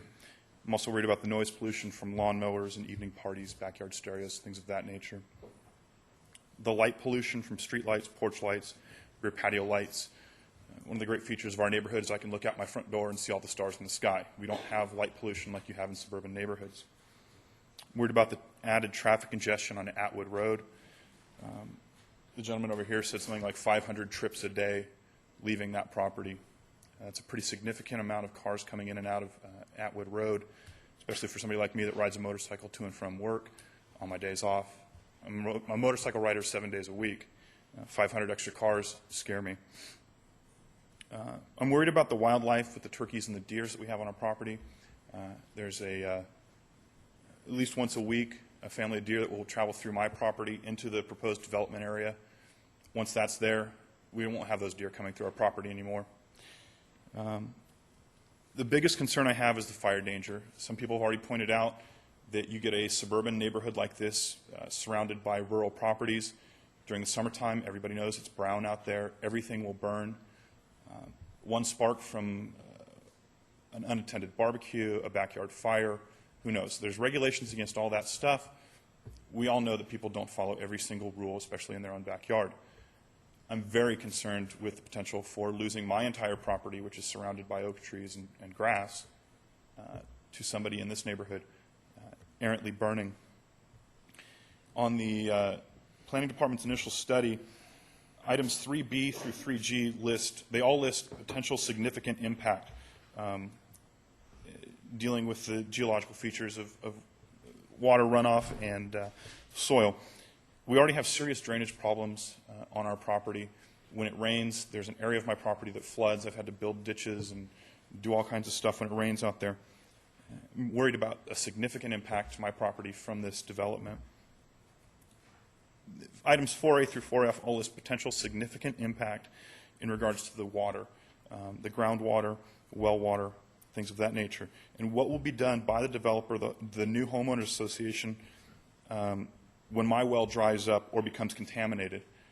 How many tens of thousands of dollars will I be forced to spend to prove that they caused the damage and then make them fix it? And how many years will pass before I realize that my well water has become contaminated? I have a 2-year-old son right now. Do I really want him drinking well water that's coming downstream from an area that has 60 to 90 homes who all fertilize their lawn, who all wash their cars, who all do any number of things like they would in a normal suburban area, that everybody is on city water. They don't have to worry about groundwater contamination. The gentleman from the Planning Department mentioned that this development is in line with the surrounding neighborhood. I don't know how to get back to the other slides, but if you look at our association, our neighbor, that one, right there, there are 14 homes in our block of houses. They want to quadruple that on the property, 15 feet from our neighbors. I don't see how the proposed development is in line with the surrounding neighborhood when you see nothing but 5-acre properties. You don't see, from this map, you see trees. On everybody's property, you see trees and wild grasslands. That will be erased in that red block. You'll have suburban streetlights, you'll have cul-de-sacs, and you'll have houses all darn near touching each other, and it's going to be, it'll be the city in the middle of the country, bringing all the city problems to the country. I don't know if that fits into the environmental impact report, but since he brought it up, I just want to point out that I wholeheartedly disagree with the fact that that will somehow fit in with or resemble the existing neighborhood. If anybody drives up Joger, up Bell, up Atwood, all you see are 5-acre horse properties and ranch-type properties. You do not see 3/4 acre, 1 acre residential-style homes all right next to each other. And that's all I had to say. Thank you. Thank you. Anyone else? Okay.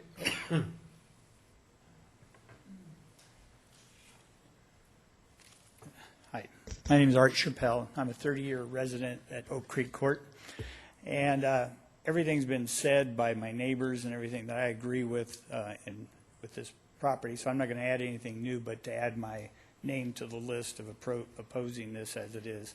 I think I would agree that if it stayed within the plan, like the neighboring 4.6 5-acre parcels, we'd have no problem with it to keep the integrity of that area. So I appreciate the time to let me to do this, but everything's been said that I'd want to say too. Okay? Thank you. Anyone else?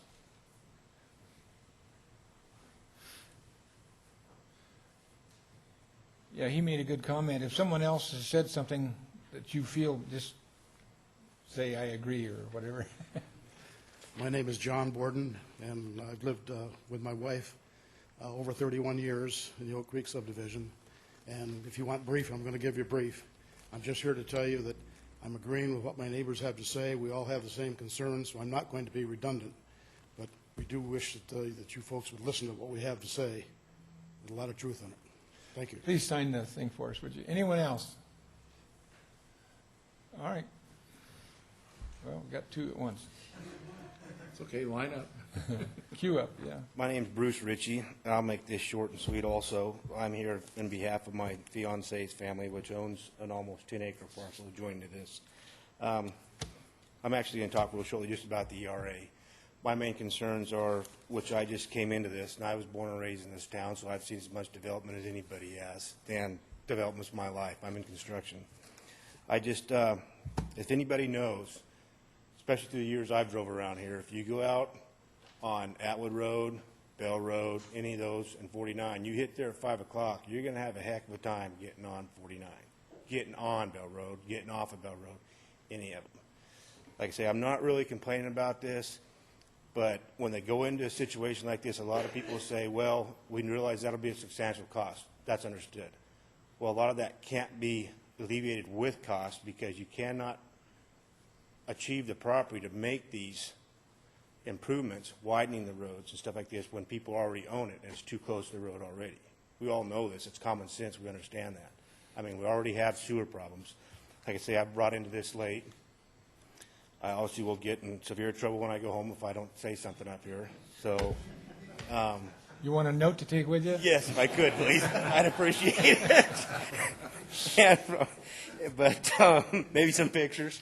No, but you know, like I say, being and racing here, all we hear about constantly is, I mean, I've watched water rates raise 100%. We used to pay $70 a year for untreated dishwater. Now, what is it, $700 a year? We pay less on our commercial ground for treated water than we pay for farm water, which we own a 35-acre ranch in Newcastle, for untreated, just ditch water. And so that's my main concern, period. It's not about my family. It's this. Is actually on, you know, the actual EIR itself. I'm concerned about the sewage, when we already know we have problems like this. The water, we already know that, and the traffic. These are things that you can't pay a lot of money and get it fixed. I mean, everybody knows that. You can't say, well, we'll attend to that, because it doesn't happen. You know, the only way it happens is when you come to taxpayers to get the money. Rates hike, rates go up, they do this, they do that. I mean, we deal with this all the time with our water, our power. You know, they're contemplating pushing inspections on our wells and our septic systems, and they've tried to, you know, do stuff that's absolutely mind-boggling, as we all know. When you pay for it yourself, they want to, you know, take it over and charge you for it.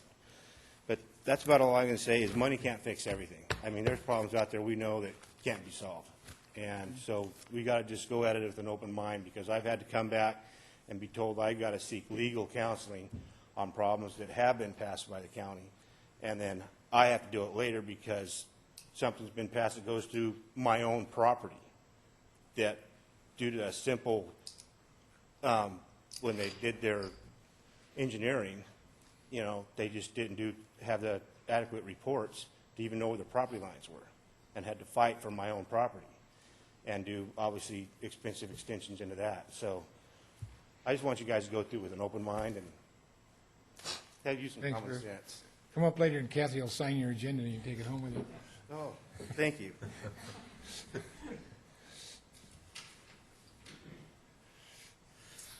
Hi, thanks. My name is Bill Cowing. I, too, am a homeowner in the Oak Creek Homeowners Association. In fact, this is more homeowners I've seen than in our annual meetings gathered together. I, too, wanted to come up and get my name on the list, but also just to address one thing in the EIR in the proposal is that the fact that there's a couple of places where it talks about issues that are significant and unavoidable, and I think maybe unavoidable is not a good word to use. I think maybe things can be reduced, concerns can be reduced if things are scaled down a bit. Unavoidable to me is certainly, I mean, I could say it's unavoidable, let's don't do it. I'm not against doing the project. I'm a builder. I've been building for 30 years, so I'm all for development. I think maybe if we scale things down, impacts can certainly be reduced. So that's all I wanted to say. Okay, thank you. Don't forget to sign it. Anyone else? Hi, I'm Cammie Fuller, and I don't live in Oak Creek Court, and I don't have a lot of notes here. All I know that we live on Deseret Drive. Our property comes right against the project. And when we moved in 27 years ago, we said, wow, what a piece of property, what a beautiful view. They're going to build there someday. And we understand building. We built Woodside Village in Auburn, so we're not against development. Over these many years, have grown accustomed to birds and deer and turkey, and I want to make sure, I'm sure some development will happen, but those natural habitats are protected. There's a lot of really great birds and all these things out there. So I'm not against development. I certainly wish that it wouldn't happen because I've got a great view. But I agree with the things on the environment that everyone else has suggested, and hope you'll have an open mind, take care of the animals too. Okay, thank you. Oh, please sign in. Anyone else, quickly? My name is Louis Nunes. I support the Homeowners Association. What they said today, I think, was great. I would just like to sign the paper. Oh, that's great. We'll invite you. Anyone else? If there's no one else, I'll close the public comment off and ask staff to summarize and bring it back to us later. Yeah. Michael? All the comments have been recorded, and we appreciate everybody that came out today to comment on the draft EIR for the project. And so, like I said when we were addressing the commission earlier, we need you just to direct staff to go ahead and take these comments and prepare a final EIR for the project. Is it necessary that we do a motion or just do it by acclamation? I would just direct. Does everyone agree that they should do just that? Okay, it's done. Thank you all for your comments. We heard you. We hope we can bring it both ends together. With that, we'll move on to our next item.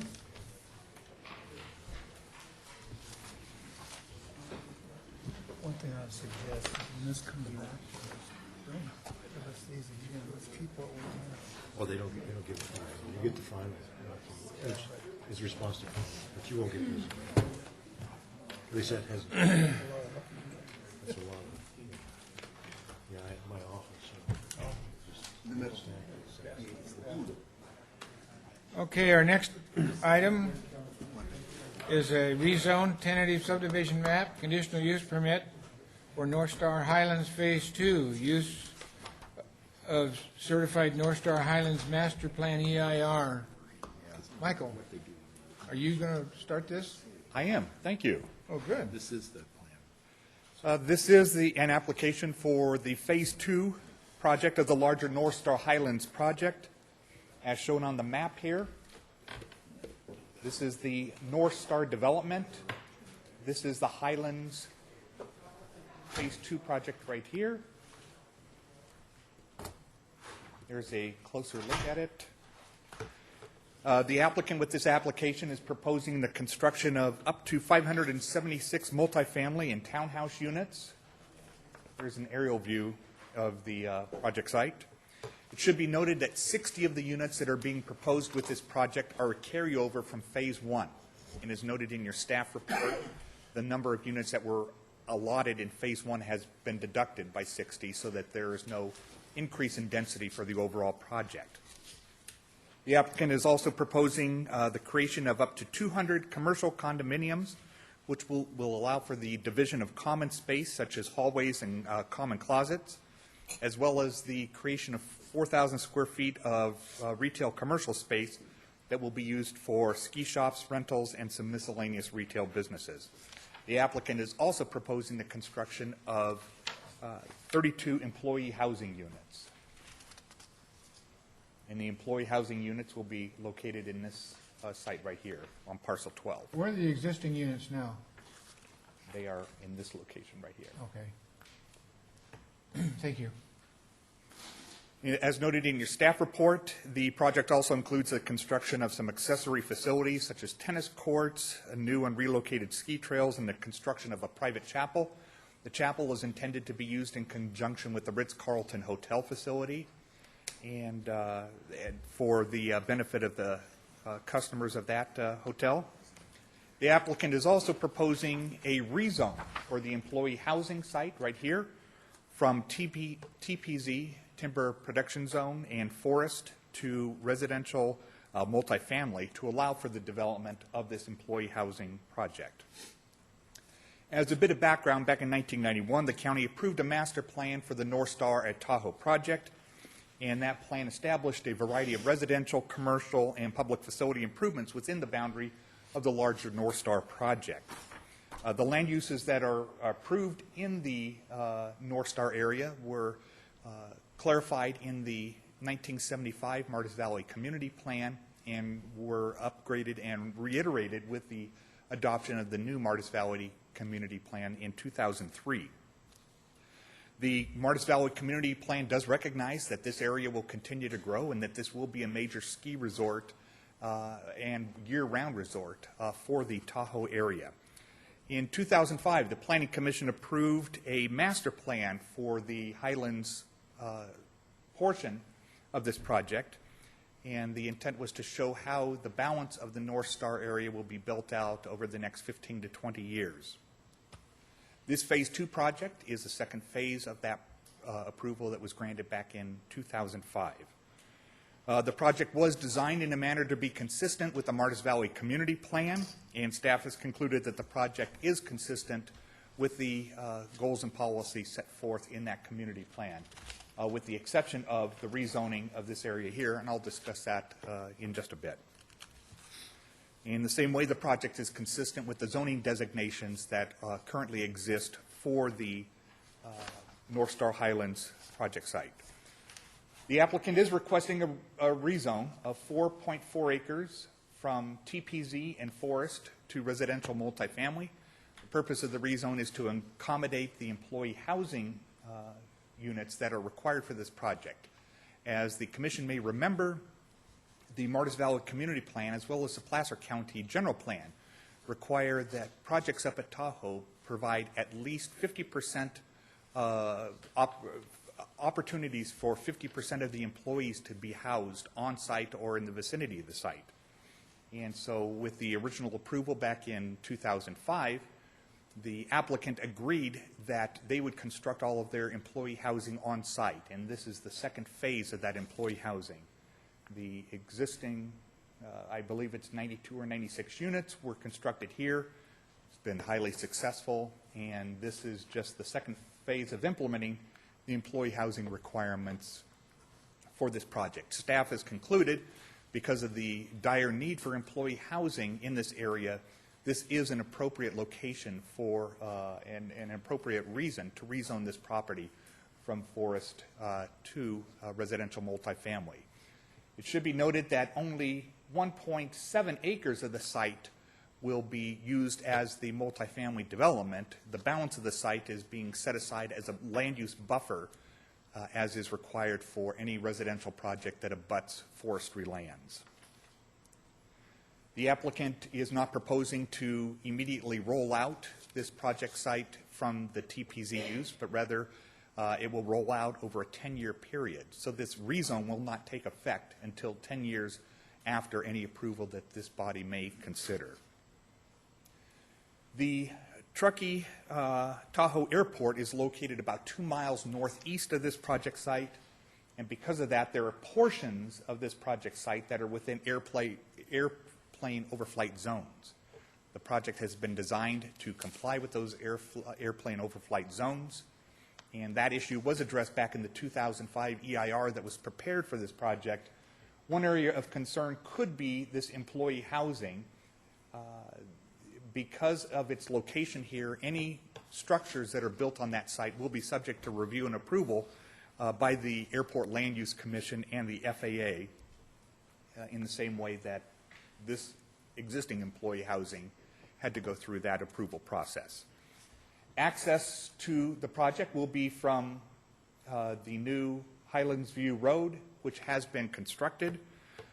You may remember back in 2005, with that approval, it required the signalization of North Star Drive and Highway 267 right here. Highlands View Road has been constructed up to Big Springs Drive, and there is an EVA that connects Big Springs Drive. I think we've got a picture of that here. Make sure I'm looking in the right location. This is the EVA that connects Big Springs Drive and Highlands View Drive. And this EVA is strictly for emergency vehicle access use, although the North Star Community Service District does use this to access their water tanks that are in this location here. This project is consistent with the traffic analysis that was certified with the EIR back in 2005, and no new impacts are created with this project than were already considered with the original EIR.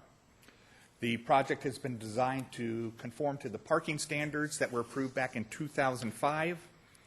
And as I noted, the employee housing is being proposed to comply with the requirements from that 2005 approval. There have been a lot of comments from property owners, and many of them have been presented to you this morning. The big concerns deal with access on the EVA location here, as well as construction noise associated with any additional development that may be occurring up here. For the past several months, the applicant has been working very closely with NAPOA, the North Star Property Owners Association, who is the overarching association that represents all of the existing property owners up at North Star. The applicant and NAPOA have been working very closely to address these noise concerns, and as of late yesterday, they came to an agreement on modifying Condition 92 as it relates to hours of construction. That appears to be a major concern of residents up in this area.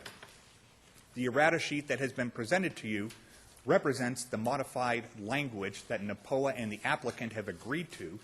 It should be noted that the hours that they have agreed to are more restrictive than the county currently requires. And the applicant acknowledged that a reduction in allowed construction hours was a worthy concession to address the concerns that have been raised by some of the residents in the immediate area.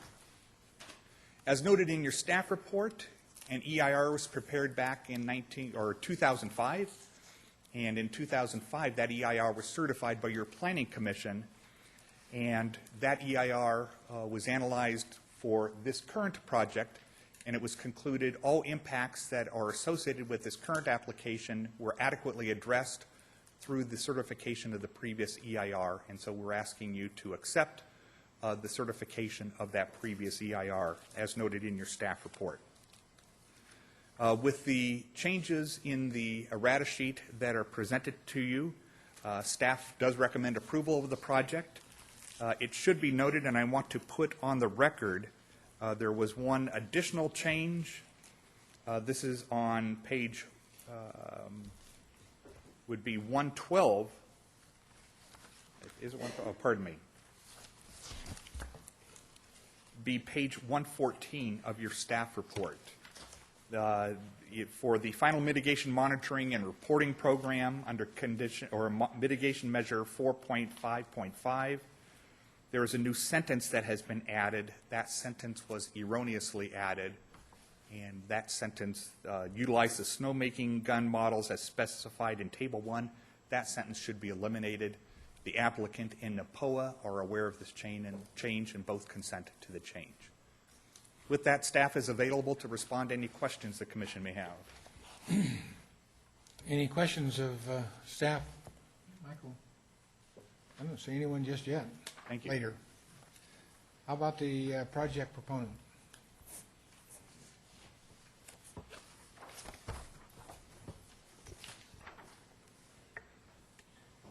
Good morning. I'm Blake Riva, Managing Partner for East West Partners Tahoe, representing North Star Mountain Properties, LLC, the applicant. Thank you for your consideration of the North Star Highlands Phase 2 project today. We appreciate all the time and effort the county staff has put forth to date on this project, and we look forward to continuing our good working relationship with them going forward. In addition to working with staff, we've also been working with our neighbors at North Star, as represented by North Star Property Owners Association, as relates to the Highlands Phase 2 conditions of approval. Going back 8 years to when North Star Mountain Properties commenced operations at North Star, both NMP and NAPOA have been willing to work collaboratively to address issues that arise from time to time. We appreciate their strong interest in the community and their willingness to work with us to achieve mutually acceptable solutions.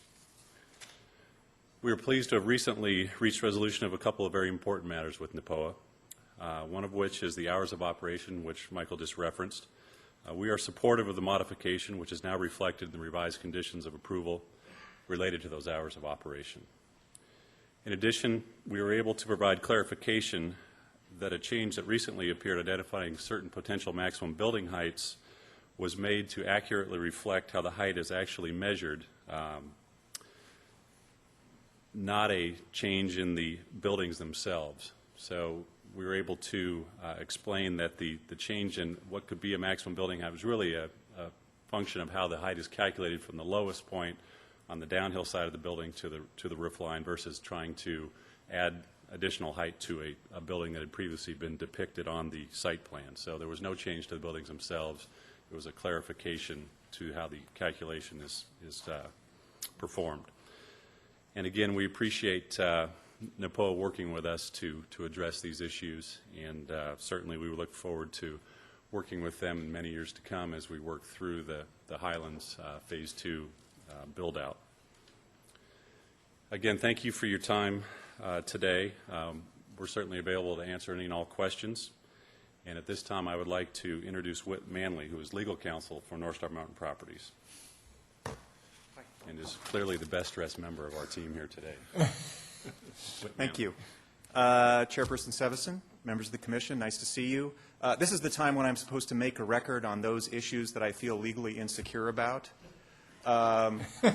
I don't. This really is clean as a whistle. As Michael indicated, the issues were covered in the 2005 EIR. Planning staff has done, I think, a meticulous job of working through the mitigation measures that were approved back in 2005 and then carrying them forward and applying them to this project. And then ultimately staff concluded that this project is within the scope of that EIR and that it's consistent with the zoning decision that was made back in 2005. With the one exception of the employee housing, which Michael already talked about. So this really is an instance in which the CEQA issues, in my view, are very straightforward. Now, if you do have any questions about them, I'd be happy to answer those questions. But this is a pretty simple one for the lawyer, I think. Yes? Hi, Whit. Hi. One of the things that we got was a lot of letters in advance of this hearing having to do with the EVA, the Emergency Vehicle Access. When I arrived this morning, there was an errata sheet with the additional conditions that I'm sure you have looked at and had a hand in creating. Is the EVA issue resolved?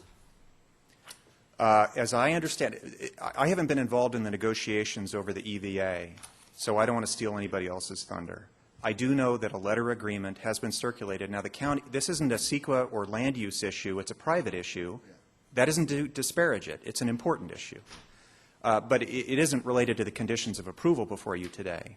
But as I understand it, a letter agreement has been circulated. There isn't ink on the page yet, but everybody's nodding up and down and is going to sign a letter agreement spelling out everybody's collective understanding about how the EVA will get used.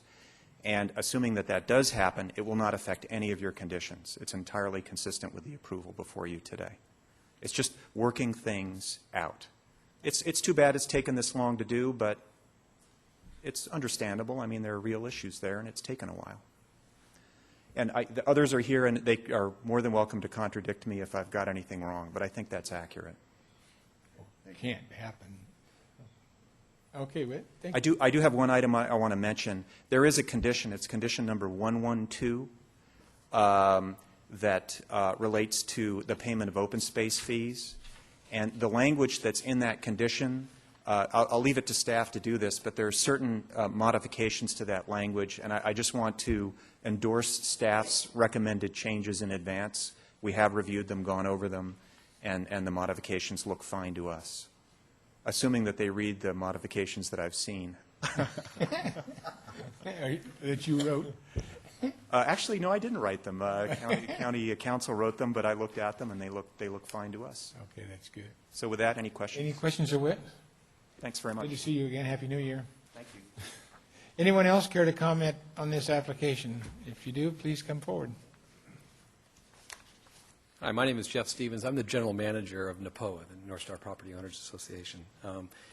And not to contradict Whit, we don't all agree with the interpretation of the counties with the CEQA and the EIR process. However, we have embraced Michael Johnson's encouragement to work out this private use on the EVA road that you were referring to, so we can put this to rest. So we are, for a while we've been on the 50-yard line, and now we're on the 3. I think we're within a yard. And so I would endorse what you just heard. So we do expect it. That being said, if obviously ink doesn't get put on the paper, we have some concerns because we do think it's tied into the CEQA process.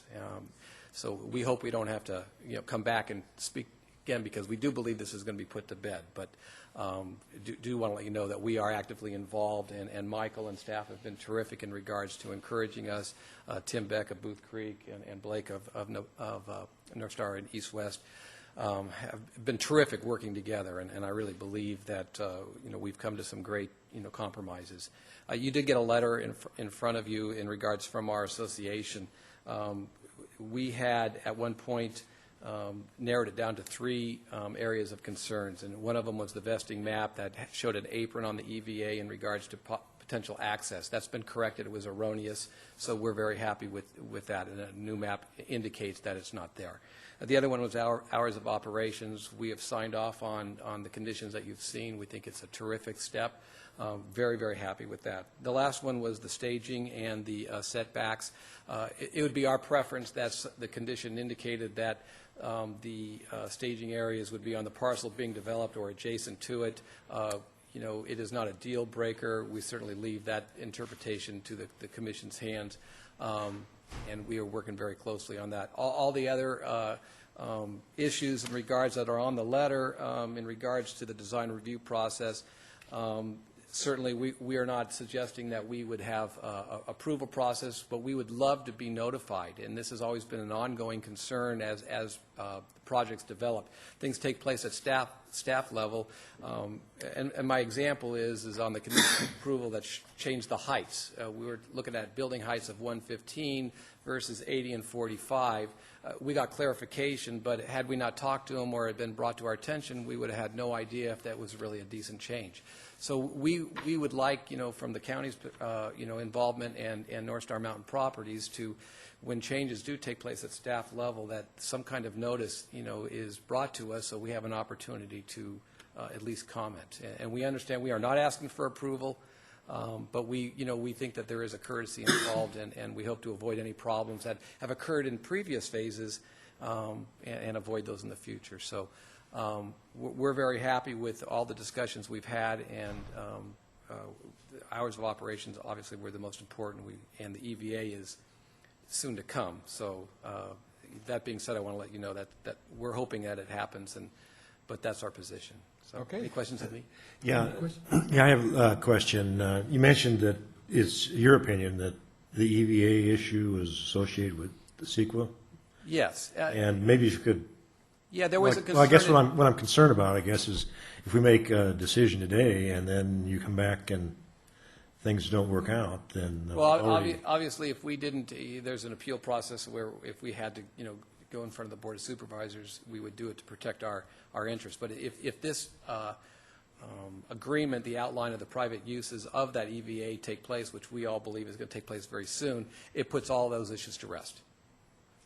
But there were some easements that weren't disclosed during the process for the uses, and there's been interpretations by the county that these are private historical uses of the resort operator.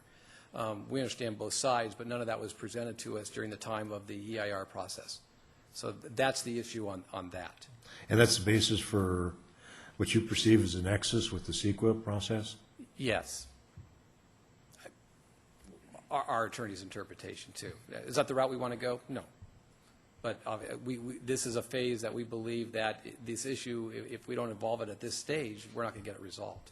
So I guess just to clarify it for myself, what I'm hearing is you're saying that this was something, uses of the EVA road were not disclosed in the CEQA document. Not from the resort operator. Now, North Star Mountain Properties are adhering to Condition 34 of the Northside project, which they agree with, but now all of a sudden the resort operator has had historical rights and uses to the road for commercial or maintenance and stuff, and those are the issues that we're trying to work out, because that was news to us after the fact. It's not North Star Mountain Properties. It's Booth Creek, and we hope, and that was the position that Michael had said, this is a private issue. We don't exactly agree with each other, but we have embraced his direction to try to work it out, so we can't put this to bed, and that's what we have been doing, and we believe that that's going to be resolved. But we haven't got it signed yet. Okay. Well, I think I sort of understand, but I maybe still a little fuzzy just looking at the CEQA Well, EIR process, we believe that it should have been disclosed during the process, Okay, and it wasn't. all right. Does that make sense? Yes. Okay. Yeah. Any other questions? Thank you. Very much. Thank you. I have a question of you, Mr. Planning Director. Michael, will this automatically go to the Board of Supervisors now, or will it go in 10 years?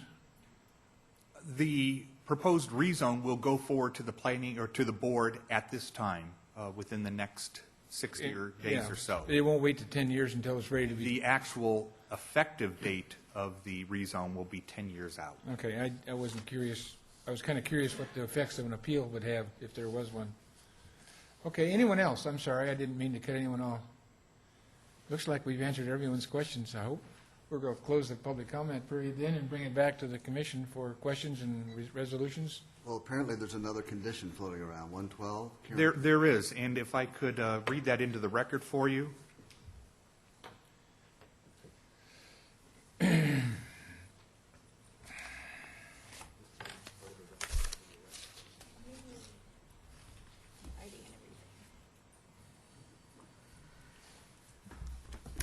Staff has been working with the applicant extensively for the last several months to bring some clarification to the open space preservation mitigation fee that was a part of the original approval back in 2005.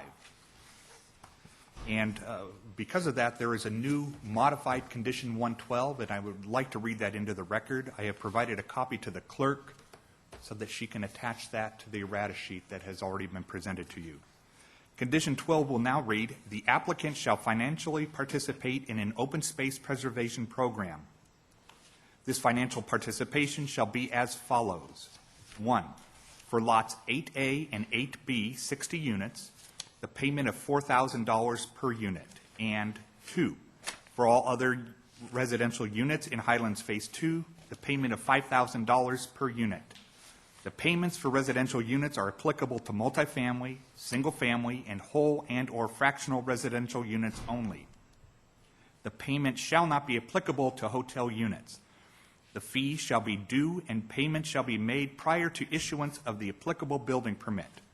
In addition, the payment of $5,000 per acre or portion thereof of new impervious surface shall be required for non-residential projects only. Credit, if applicable, will be provided pursuant to the certain agreement concerning open space fees dated, and the date will be based upon when the board takes action on the zone, between the County of Placer and North Star Mountain Properties. The applicant is aware of this condition, and they agree to the language that I just read into the record.